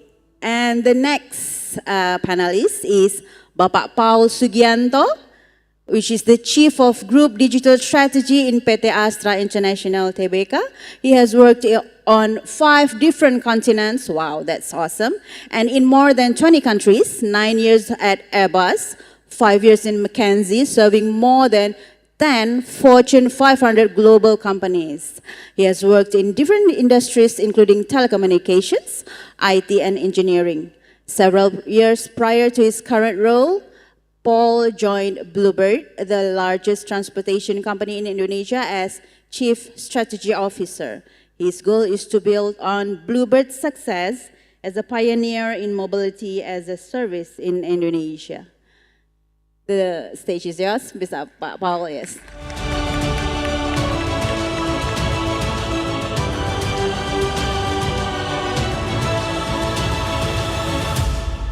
Okay, so welcome everyone. So we know how the pandemic impacted everything that we can think of. Workforce inclusion have been set back by the pandemic. To revive the importance back to the agenda, Dr. Gadah. Hello, Dr. Gadah. Could you share the key highlights from the policy actions on how to accelerate equity and inclusion agenda and how policy could support the initiatives? Yeah, the topic of equality and inclusion in the workforce has been one of the key priorities that we discussed in this task force, especially in regards to the youth, women, and other vulnerable groups. To accelerate their inclusion in the workforce, several policies recommendations have been proposed. First, regarding the youth, the pandemic has affected their employment greatly, as many of them tend to work in less secure jobs or industries that were hit hardly by the pandemic. It is crucial for policymakers to support youth employment and employability and adapt evidence-based policies that address employment issues and include programs on employment services, entrepreneurship programs, and skills training initiatives for youth. Moreover, policymakers should also support the expansion of youth work-based learning systems that can greatly help in developing their skills and supporting them to easily transition to the labor market and to connect them with the potential employers. Second, women have deeply been impacted by the pandemic compared to their male counterparties. Their employment rates decline as many have been part of industries that were negatively impacted by the pandemic, and many dropped out of the labor market due to additional domestic care responsibilities, which makes it harder for many women to continue working. In addition, women are still underrepresented in the formal work, with many lacking the skills and training needs to have a competitive advantage in the labor market. The task force recommended that policymakers should promote entry-level job creations, graduate schemes and training programs for women, supporting local initiatives to include women in growth sectors, as well as promoting long-term care systems to support the well-being of older people and reduce the responsibilities of care providers. In addition to the youth and women, the pandemic has also affected other vulnerable groups, such as people with mental and physical disabilities, who require a great attention post the pandemic. The employment rates of many vulnerable groups tragically dropped in 2020. In this task force, we recommended supporting initiatives that specifically target these groups, such as community-based vocational training, which is the priority for this year's G20 presidency, as well as the support for equal access to social protection systems, especially for women, youth, and other excluded from the formal work. In addition, the task force has also emphasized the importance of supporting life learning opportunities for people with disabilities to accelerate their inclusion into the workforce, as well as inclusion of mental health consideration into work environment. Lastly, such policy recommendation should be evidence-based. Accurate data should be provided for better policy design, implementation, and evaluation. Thank you. Okay, thank you, Dr. Gada. And we'll go to the next panelist, Ibu Mega. Ensuring that inclusivity is spread across the business is essential. Could you maybe share the key highlights of what organization can implement to support and create an inclusive environment, and how would it benefit back to the business? Thank you so much. Good evening, everyone. I want to take this opportunity to say hello. I know it's a very late night, even for myself. It's past my bedtime for many of us, yeah. So I appreciate all of us are still listening. But I think this is DEI is a very important topic because 50%, more than 50% of the world's population are women, right? So I think one of the things that I would say that first of all, in terms of what Google actually represents, because I represent in this forum as a Google Cloud, and I want to also thank the committee for inviting us as a company to come in and share our views. I think first and foremost is this. In terms of Google, our main mission when we started the company about 20 odd years ago is to organize the world's information and make it universally accessible and useful for everyone.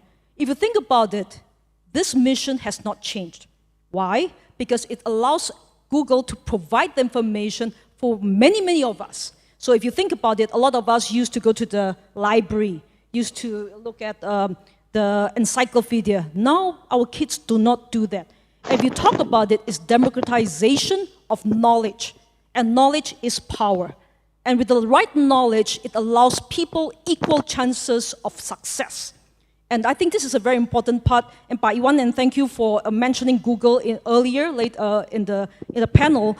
But I think this philosophy underpins the idea of DEI, the diversity, equity, and inclusion. Now, as a female, obviously, this is a very key topic for us because it represents what we are and what we can contribute even further. So in here, I'd like to share about our 7 principles in Google in terms of DEI. Okay, so the first one is this. Let me go through this very quickly. I know it's late at night. First of all, we talk about starting with transparency. So when you start with transparency, it allows people to have a conversation, to say, hey, this is the areas that we are doing good, we are not so good, and what are the areas for improvement. So that's the first one that we see. And with that, obviously, and you know, Google is all about data, right? So if you talk about data analytics, that's our key competency. And you see that with data, then we're able to organize the information and see what are the areas of gaps. So we look at this as in, how do you make data-driven decisions? This is the second principle. So in Google, we do not talk about, hey, I think, I feel, I assume. No. The best way of trying to make a decision is to use data. And that's really how I can go into the third principle. Meaning what we do is we look at diversity as a business challenge. It is not just an ambition, a dream, but something we look at and see it as a problem, and we try to overcome it as a company. And this goes all the way from the top to all levels. And as you can see, because this is a key area that we all place a lot of priority, I myself, Megawati Key, as a country director of Cloud Indonesia, I represent APEC, Asia Pacific DEI Council. Because why? Because I represent the minority, not only as a Southeast Asian, but also as a female. And that's what I hope for, is to bring more Indonesians on the international stage. This is very important because the large part of what we have is 270 million people. Why can't we have a bigger say in the world's economy? And I think this is critical. And I think all of us, having been part of B20, is a great testament of what we can contribute to the world. Okay? So I think that's the fourth part. And let me continue this, because I feel very passionate, and bear with me. Yeah? I know it's late night, but please bear with me. And other than that, it's about leadership. And all of you are leaders of your organization. And as leaders, we need to show we mean what we say, and we do what we say. And this is all parts of the organization, from the top to the bottom. Especially as leaders, you represent the company, and people look up to you. So it's important when you say, and you do, and you behave, making decisions with fairness. The fifth is to embed diversity as part of the culture. We do not put it as a motto, we do it as what we do. So in Google, we have these values, we have called it 3 respects. Respect the user, respect the opportunity, and respect each other. So with that, we are all very inclusive in how we run the business and how we treat one another. So in Google, we also have a lot of ERGs, what we call as employee resource groups, and many, many kinds, and very, very different interest groups. Whether you like music, you have different religion, whatever, it does not matter, because a minority must be represented, and that shows the potential of the market.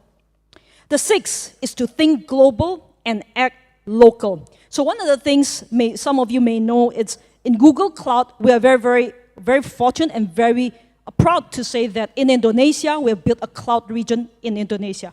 But other than that, what we have done last week actually is to build the cloud region. We have announced the cloud region for Malaysia and for Thailand. And what we hope to do is to foster innovation in the different countries so that all the economy can grow. Last but not least, principle number 7, it is a marathon. And marathon is not a sprint. Do not expect overnight results, but make sure that you continue to drive the outcome that you want for the organization. And as Indonesians, we are very proud of what we have. We are very resilient people. And I'm sure that with that, we are able to overcome the problems that we discussed today and make sure we have wealth distribution across the nation. With that, I thank you. Wow, thank you Ibu Mega. That is very berdaging gitu penjelasannya ya. Very meaty. Biasanya udah ngantuk bahasa. Yeah. Okay, thank you Ibu Mega. Okay, and then we will go to Pak Paul. From your point of view and experience, how do you see technology can accelerate equity and inclusion in the workplace? Thank you. I think like, as everybody already know, right, technology are actually opening a lot of things, right? Be it technology, we don't even care anymore if like the people behind the technology, from which gender, from which races, from which country, right? Because at the end, what you actually see with the technology, you just want to see the result. So technology actually opening the ways for everybody actually to be involved. So to be involved, to get the equity and also to improve the inclusion. So actually that's technology opening the eyes, opening the way. So Mega already said about what Google are doing, right?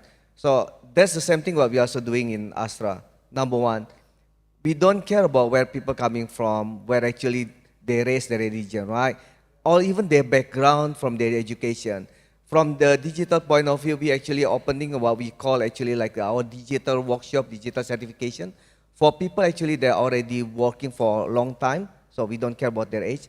They're working already for a long time in Astra. They want to actually change their expertise in the technology and digital. They just apply for our workshop, our bootcamp, and they can apply for that, and then they can actually change their career into technology. So we open that one. And the other one is also for the gender, right? Just for example on that. In Astra Digital, in Astra Data International, and Astra Data Intelligence, 55% of our employees actually women. So 55% of Astra Data Intelligence members are women. And more than 60% of Astra Academy and Technology, so this is actually building the core technology for the future of Astra, like artificial intelligence, thinking about blockchain, thinking about all the metaverse and so on. 60% of them actually women, right? So it is actually come out about leadership, right? Is your leadership actually commit to make the changes? Is your leadership actually commit to actually enforce equity and inclusion? The technology already opening the way. Now we need the leadership to do that. And in our organization, we just promote the first woman in as the DEP head in technology ever. So yes, technology already opening the ways. The next one actually, do we have the leadership actually to promote it? Okay, thank you, Papo. Okay, so let me just make a brief summary out of that. So it is crucial to pay attention to youth and disabilities and women because they are hit hard by the pandemic. So promoting equal opportunity for them is important. Supporting equity and inclusivity would bring newfound opportunities disregarding differences in age, race, gender, socio-economic background, etc., which is practiced beautifully by Google Cloud Indonesia and Astra Digital. So thank you, Pak Paul and Ibu Mega. Terima kasih. Thank you so much. Sama-sama. So this brings us to the end of our third panel. With, I guess, back to you, Mbak Rahma. Thank you. Thank you so much, Ibu. Sorry, I'm still here, so I just need to walk a little bit. But please do stay on stage. We would use this opportunity to have another picture session, photo session. Please stand up. gentlemen and ladies, and also joining us online. You will also be in the photo session. Please smile brightly. All right. So I guess the last session really lit just now. Okay, give the biggest smile of all time, ladies and gentlemen. One more time, 3, 2, 1. Thank you very much. Thank you, and also you may return to your seat, except for Miss Dewi. Please kindly stay on stage. So we had the 3 panels already, which talked about the job creation, the lifelong learning journey, and also equity and inclusion. It's very, very interesting. The last panel we heard about how the minorities, the vulnerables, are the priorities of having us, having the inclusion in our future in work and education. And right now, I would like to give the opportunity back to you, Ms. Dewi, to wrap up the panel sessions. Go ahead.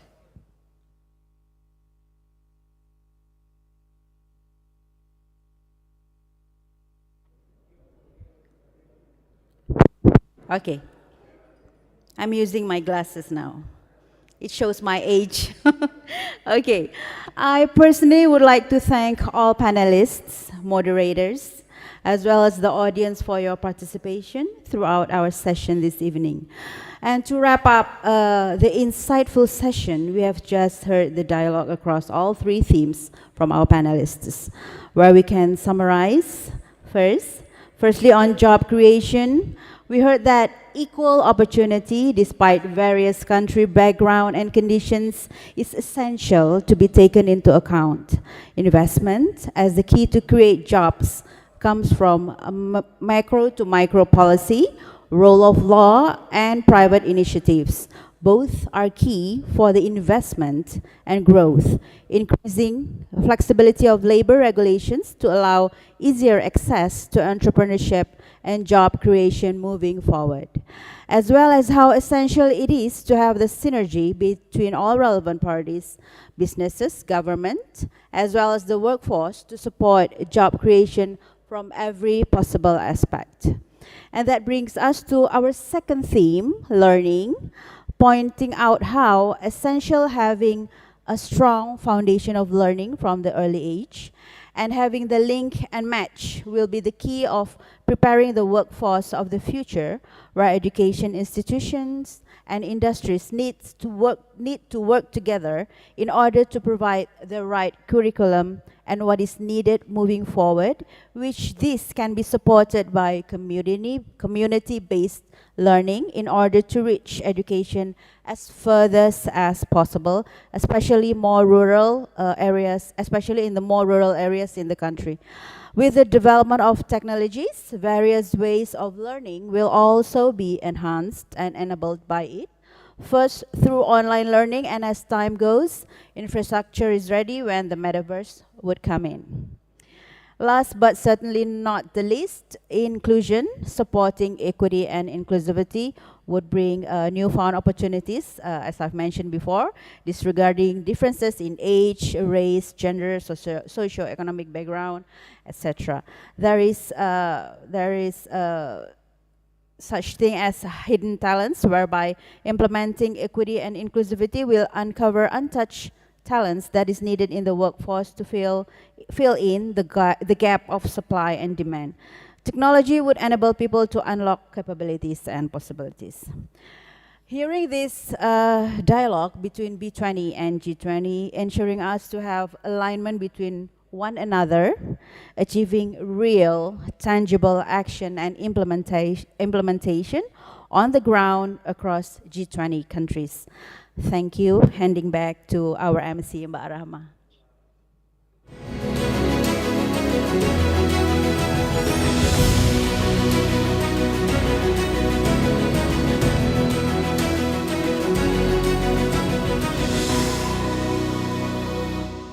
Thank you very much once again, Ms. Dewi, for the wrap-up. And I just want to check how the floor is tonight. Are you up for another remarks? That's not a question, probably. For those of you joining outside Indonesia, it's just a little bit of information.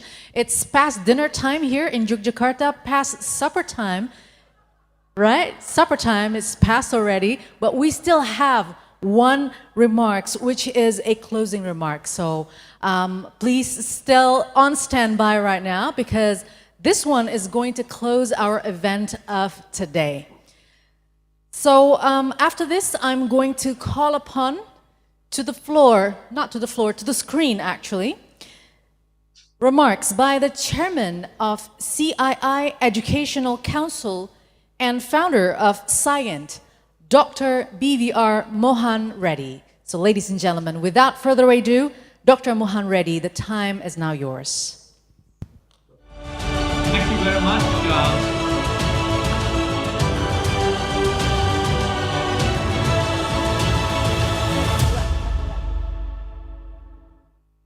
Thank you, and good evening to all of you who are there in Indonesia, and greetings to the rest of you who are elsewhere in the world.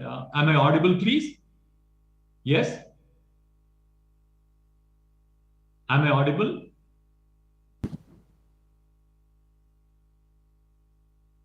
Can you hear me? Yes, Doctor, we can hear you very clearly. Go ahead. Thank you very much. So at the outset, let me thank the B20 team of Indonesia for organizing the Future of Work and Education Dialogue and inviting me to make these remarks. I'm fully aware it's little past 10 p.m. It's probably bedtime, not any longer dinner time or supper time. For people like me, it's getting past dinner time too, so I'll be as brief as I can.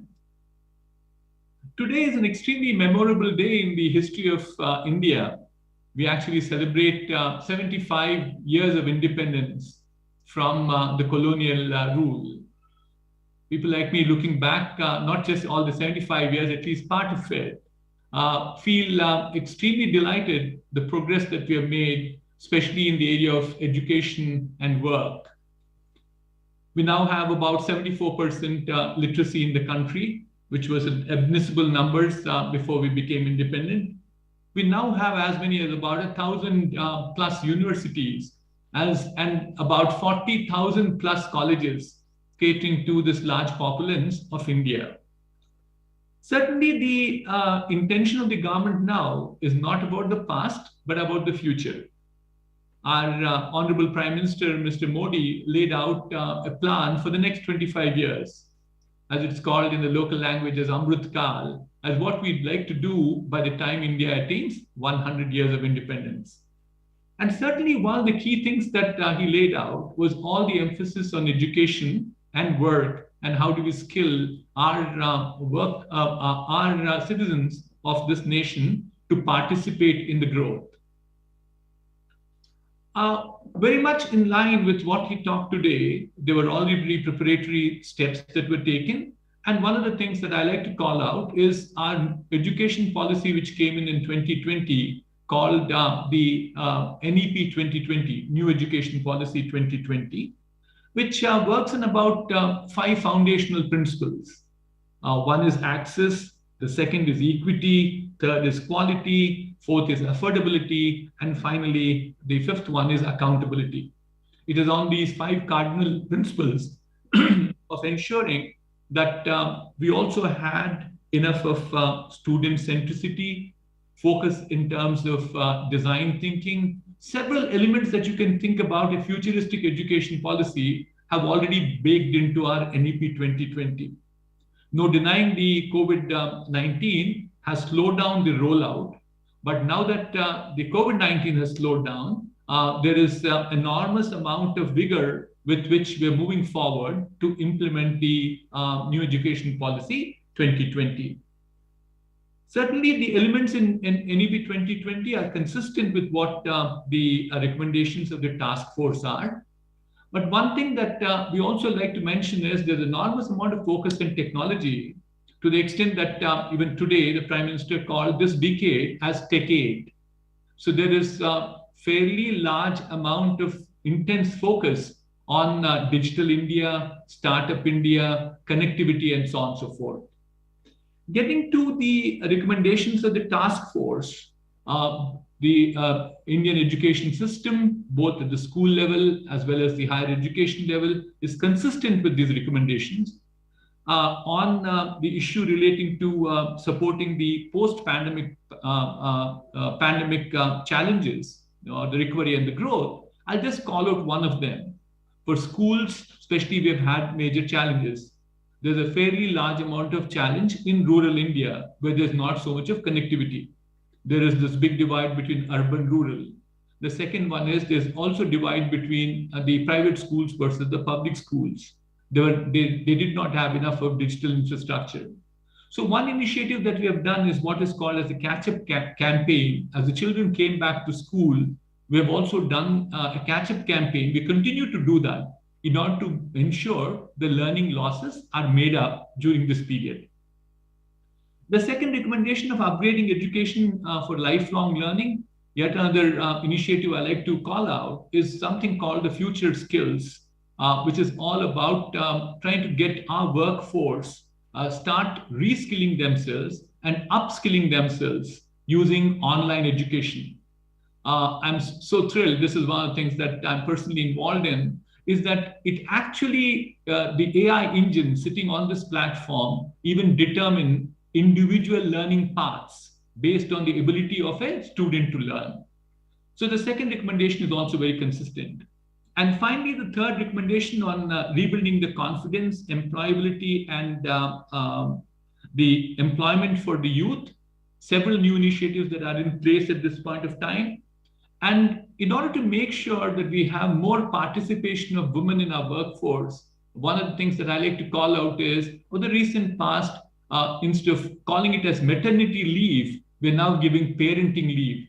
So the men folks think that's equally important for them to take care of the children at home to ensure the women workforce come back to work. So therefore, I like to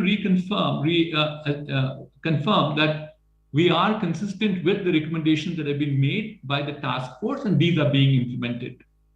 CII is the largest industry body in India, but in order to bring inclusiveness, we are ensuring that we not only have industry members, we also have members from the education institutions. There is enormous amount of congruence between the policy level decisions that are being made involving all the stakeholders in the ecosystem. Finally, CII works very intensely with the Ministry of Education, Government of India, and also AICTE, which is All India Council for Technical Education, which is the controlling body for all technical education in this country, for many years. Not only in terms of assessing what the workforce, what the students are at this point of time as they come out of their colleges, but more importantly, bridge those gaps that are there and continuously interact with the academia to bridge those gaps. We have got, as I mentioned to you, we're catering to the future skills. We're now doing employment assessment for these graduates. We are imparting new pedagogical techniques for faculty, and we are creating more interdisciplinary programs. For the recent past, we now have ability to move industry professionals into academia and the academia back into industry too. Certainly what we are trying to do is empowering India to be prepared for the next 25 years. I'm on behalf of CII, I'd like to confirm that we'll be very happy to collaborate on this education sector, on this initiative which is being done by the B20. We will be in a position to support this initiative globally. With these few words, I would conclude here and thank once again for giving me this opportunity. Thank you very much.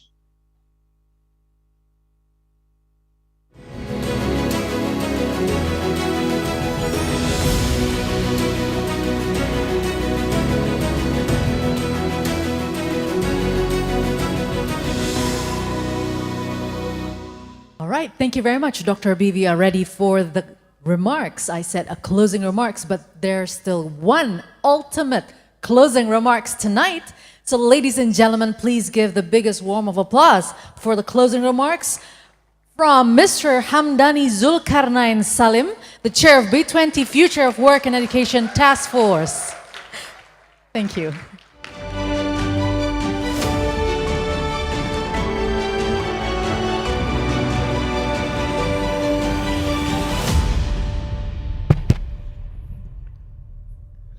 I will make it short, I promise.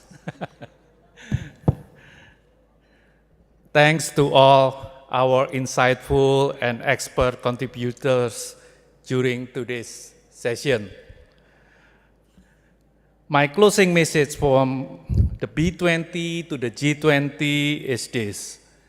Just as we have collaborated on crafting our priorities and recommendations, we are now ready to collaborate on implementing these recommendations.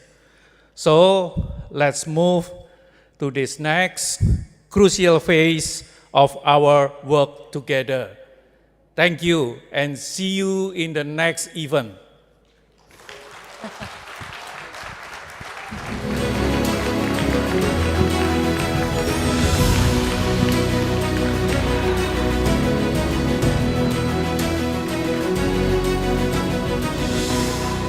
Thank you, Mr. Hamdani. Very short but very, very insightful closing remarks. That's quite meaningful to all of us.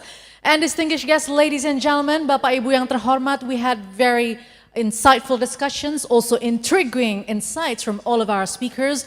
And closing remarks by Mr. Hamdani actually wrapped up the event for today. On behalf of the committee, we would like to thank all of our guests and speakers for attending this event. It has been a wonderful night. And I would like to also thank of our sponsors once again.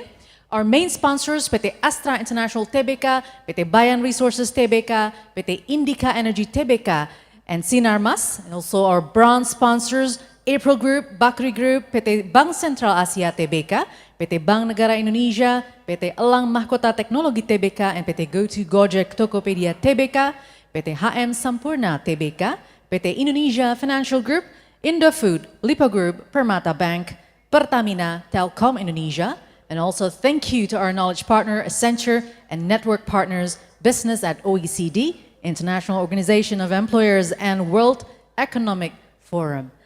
Finally, ladies and gentlemen, I'm Rahma Alia. Thank you very much. We hope to see you again in the next event. Very good evening and good night. Have a rest.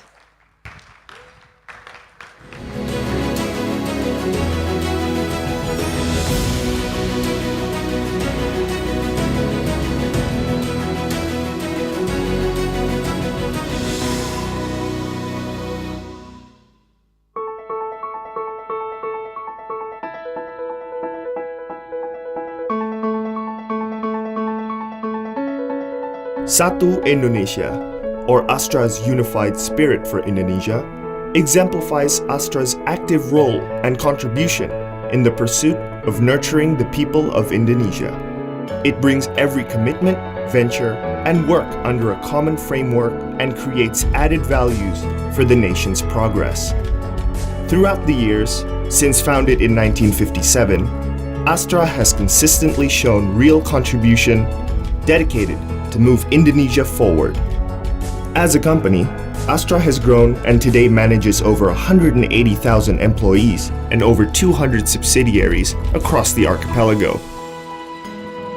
In line with one of Astra's corporate philosophy, Caturdharma values, to be an asset to the nation, Astra has an unwavered commitment to social contributions for Indonesia. The company's endeavors in this regard are designed to be effective and robustly structured, identifying 4 pillars of Astra untuk Indonesia Sehat, Astra untuk Indonesia Cerdas, Astra untuk Indonesia Hijau, and Astra untuk Indonesia Kreatif.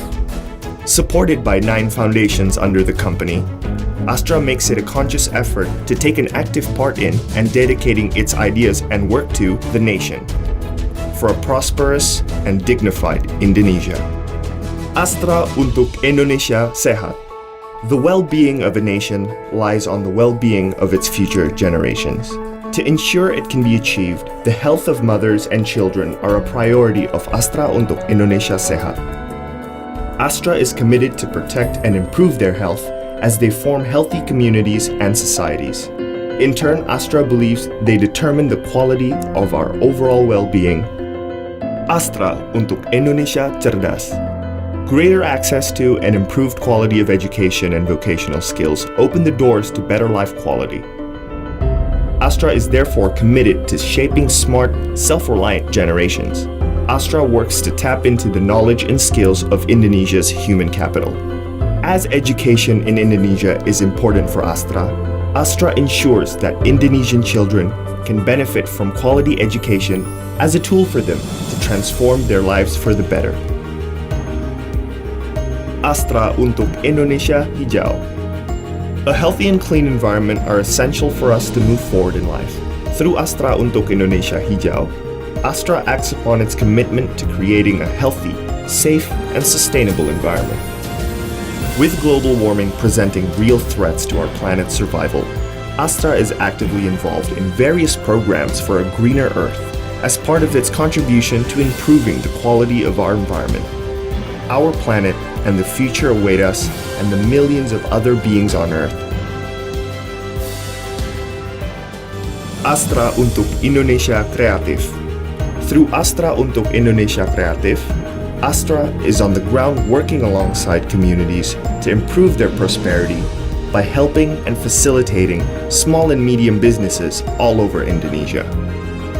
Astra provides training, coaching, funding, and equipment suited to the needs of the beneficiaries with one goal in mind: raising the nation's prosperity by creating excellent human capital and decent jobs. 133 Kampung Berseri Astra across 34 provinces focus on the development of villages based on 4 pillars, which include entrepreneurship, health, education, and environment. Kampung Berseri Astra continues to be developed based on the numbers and concepts towards Desa Sejahtera Astra. Satu Indonesia Awards. Satu Indonesia Awards is a form of appreciation towards the Indonesian youth who have the initiatives and idealism to share and create benefits for the communities. The awards have 5 main focuses, which include health, education, environment, entrepreneurship, and technology.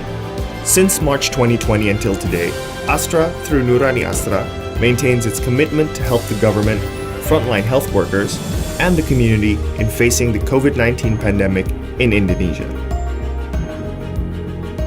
To be an asset to the nation, Astra continues to embrace and work towards realizing Indonesia's dreams and to achieve sustainable growth, because your smile and the smile of the people are the smile of Astra, the smile of Indonesia. We are united, and together we shall achieve triumph as we walk towards an advanced and prosperous Indonesia. Astra, prosper with the nation.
Memberikan energi dapat diwujudkan dalam berbagai aspek dalam kehidupan kita. Melaju cepat, dinamis, dan relevan sesuai dengan perkembangan zaman. Memberikan energi untuk masa depan Indonesia yang berkelanjutan. Ya, keberlanjutan itu sangat penting sekali ya buat Indika Energi ya. Dan itu mencakup bukan hanya di operasional kegiatan usaha yang saat ini saja, tetapi juga untuk pengembangan bisnis di masa mendatang gitu ya.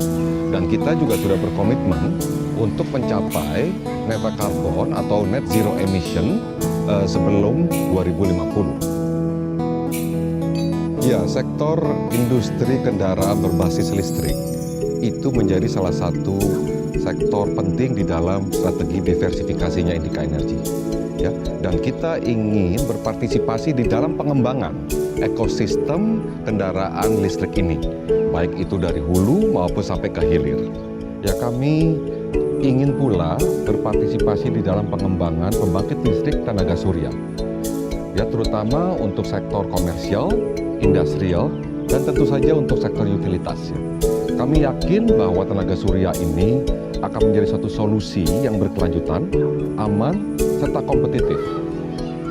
Dengan eksistensi selama 5 dekade di bidang energi dan pertambangan, Indika Energy melakukan diversifikasi bisnis ke berbagai sektor dengan mengutamakan prinsip berkelanjutan. Ya, Indika Energy ingin berpartisipasi di dalam pengembangan solusi berbasis alam, energi biomas, kehutanan energi, agroforestry, ya, ataupun konservasi ekosistem dan juga pengembangan masyarakat. Iya, ada beberapa provinsi di mana kami berinvestasi.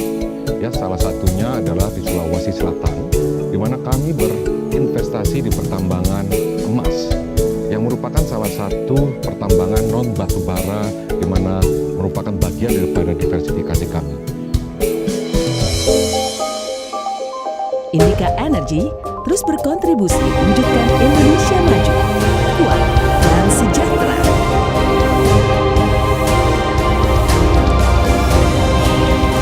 Memberikan energi untuk masa depan Indonesia yang berkelanjutan.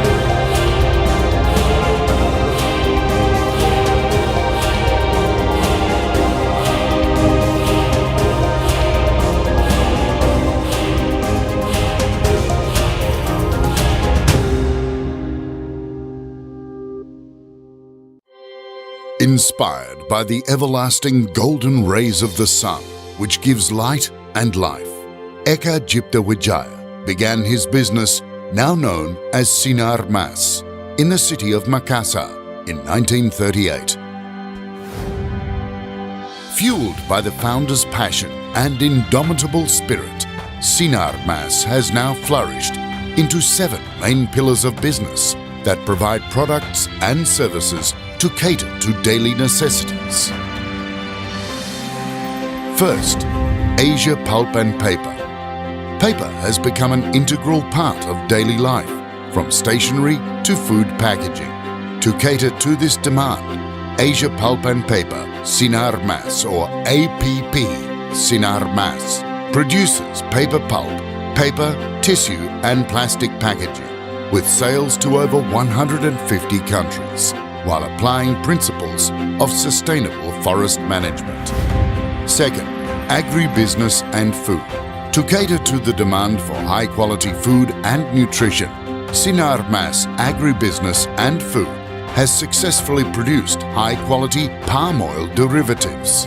Sinar Mas, through Golden Agri Resources, operates integrated palm oil estates which focus on sustainable production of palm oil, while increasing production of high value-added goods, such as biodiesel, a renewable and sustainable fuel. Third, Sinar Mas Land. Everyone aspires to have a nice and comfortable home.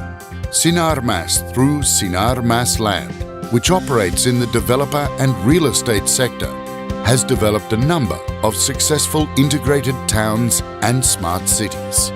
Sinar Mas Land also develops hotel, industrial and business districts, as well as trade and shopping centres in Indonesia, other Asian countries and Europe. Fourth, financial services. Economic activities are part and parcel of our everyday lives. Sinar Mas, through Sinar Mas Financial Services, provides various services which include insurance, securities, multi-finance, banking, and other services to provide integrated solutions for the community. Fifth, communication and technology. Likewise, communication has become an indispensable part of everyday life. In the telecommunications sector, SmartFriend has emerged as the leading provider for telecommunications services, including cellular data. Furthermore, the arrival of My Republic has enhanced its offering, with the provision of triple play services.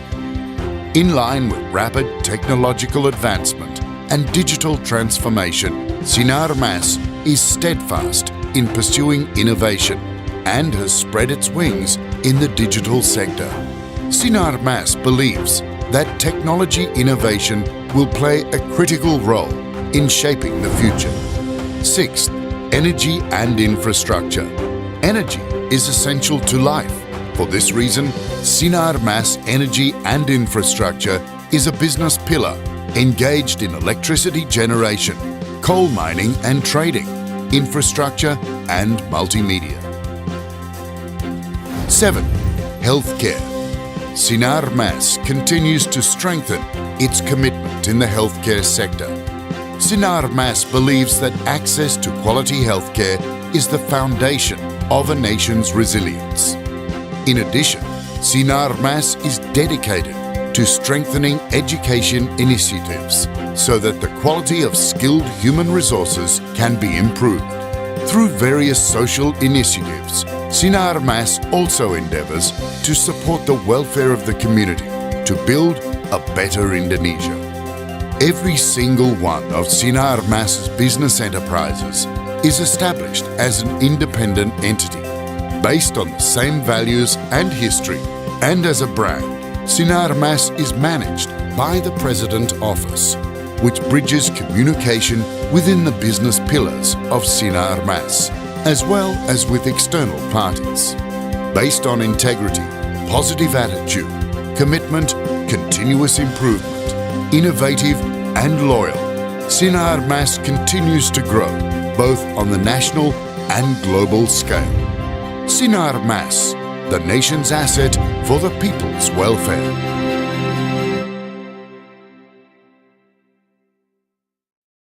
As we enter a decade of decisive action for climate, nature, and people, the global community is coming together to respond to this crucial challenge. And Indonesia is playing a pivotal role. April Group, a leading producer of bio-based renewable products, is taking an active part in this global movement. This is April 2030. April 2030 is our commitment to deliver a positive impact on climate, nature, and people while growing as a sustainable producer of fiber and pulp-based products. By 2030, we will achieve net zero carbon emissions from all our land use, positive and measurable gains in nature, and zero extreme poverty in our communities, and positioning our business for sustainable growth for the next 10 years.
bikin pusing bukan kepala. Aku bingung caranya, kenyamanannya. Harus punya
Today, as the world prepares to move forward, businesses across the globe are looking to forge a new path, ready to use their creativity, entrepreneurial spirit, and a digital transformation to drive their nation's economies for the benefit of all.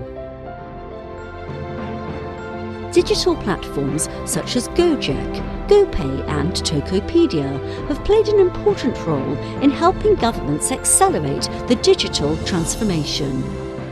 Digitalisation of MSMEs supports governments across the world as we promote global digital transformation to recover together, recover stronger.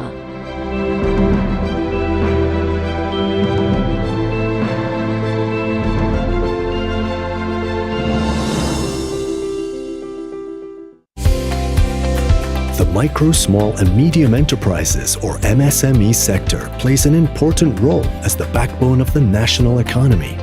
Sampurna has long been committed to the development of MSMEs in Indonesia and in 2008 established the Sampurna Retail Community (SRC) to develop traditional retailers. In 2021, SRC members have reached 160,000 retailers spread across 34 provinces throughout the country. Development programs range from education and direct assistance on store and financial management, business development, distribution support for other MSME products through to digital skills training. Retailer members are also equipped with the IO SRC application to help increase MSME's competitiveness, as well as expanding their businesses and market access amidst the digital transformation era. During the pandemic, SRC members are also trained and encouraged to implement health and safety protocols. Together, we can help advance and strengthen MSMEs in Indonesia.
Years ago, a Chinese Indonesian called Mokhtar Riyadi moved to Jakarta with dreams of banking.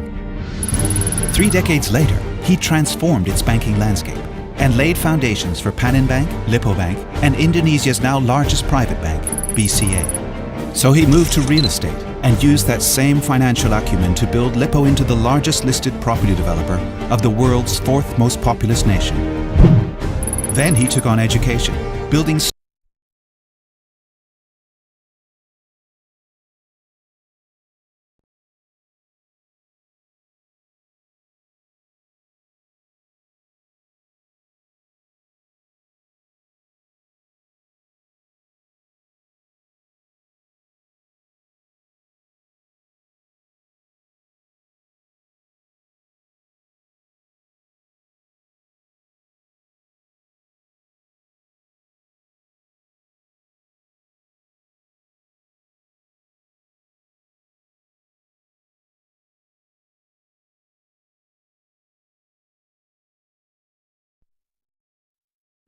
Lippo began as a family business with global dreams and became a global business for every stage of family life.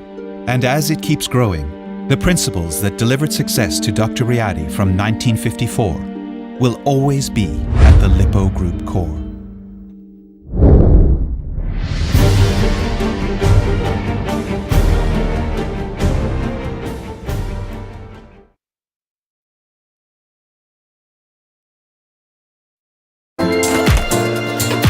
Kamu dompet? Coba pakai mobile cash deh. Ini.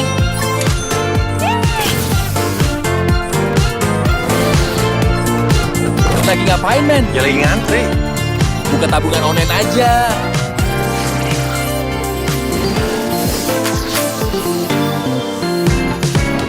Di sini aja, lebih gampang.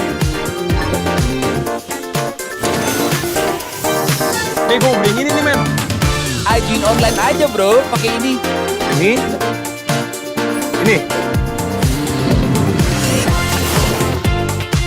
Wih, gokil. Yes, gimana KTA-nya? Tipus, bro.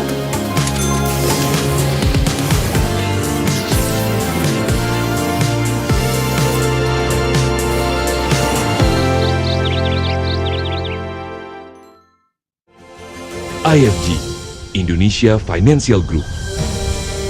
Kami hadir untuk menjadi kekuatan baru yang ada untuk melakukan perubahan di Indonesia, dari bangsa untuk bangsa. Kami bekerja dengan skala yang besar, dengan tata kelola perusahaan dan manajemen risiko yang cermat dan seksama. Dengan kekuatan besar yang terkonsolidasi, menyatukan segala pikiran dan usaha berbagai anak perusahaan yang dari dulu selalu ada untuk Anda. Menjamin keamanan dan kesejahteraan siapapun yang ingin maju, baik di jalan, usaha,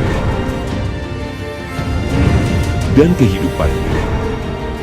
Menjaga keseimbangan finansial lewat produk keuangan dan pasar modal. Dan tentunya memberikan perlindungan kepada segenap lapisan masyarakat Indonesia.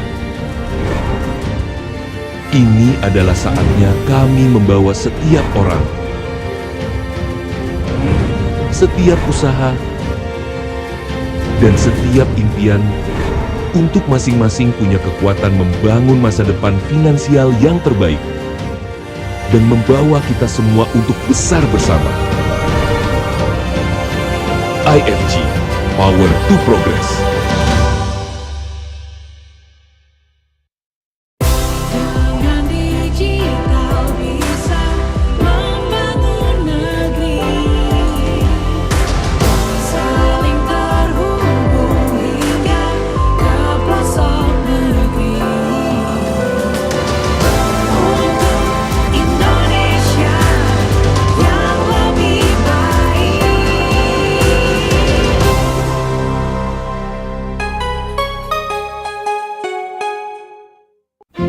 The digital era continues to move as a result of technological advances and globalization. Bank Negara Indonesia is proud of having the opportunity to take part in playing active roles in paving the way for Indonesian banking in keeping with the digital era. Currently, we are moving to create a digital platform and prepare experts for acceleration in digital banking. Our Go Global concept is one of the roles in accelerating economic change for the better. With the presence of Explorer, we encourage the digitization of micro, small, and medium enterprises, as well as companies in Indonesia to go international by utilizing BNI's overseas network. BNI, serving the country, the pride of the nation. Energy moves us forward passionately to explore opportunities, to make a million dreams come true. Pertamina believes we can go faster and better while keeping in harmony with the sustainability of our Earth's future. With various energy transition initiatives, Pertamina provides clean and environmentally friendly energy from diverse local sources. The warmth of the sun produces low-emission energy. The abundance of geothermal ignites life on every front, meeting energy needs by reducing emissions, protecting biodiversity, and preserving the green earth. Let's move towards our shared goal. Preserve nature, support sustainability, protect the future of our home, our only earth. Pertamina, energizing sustainable future, energizing you.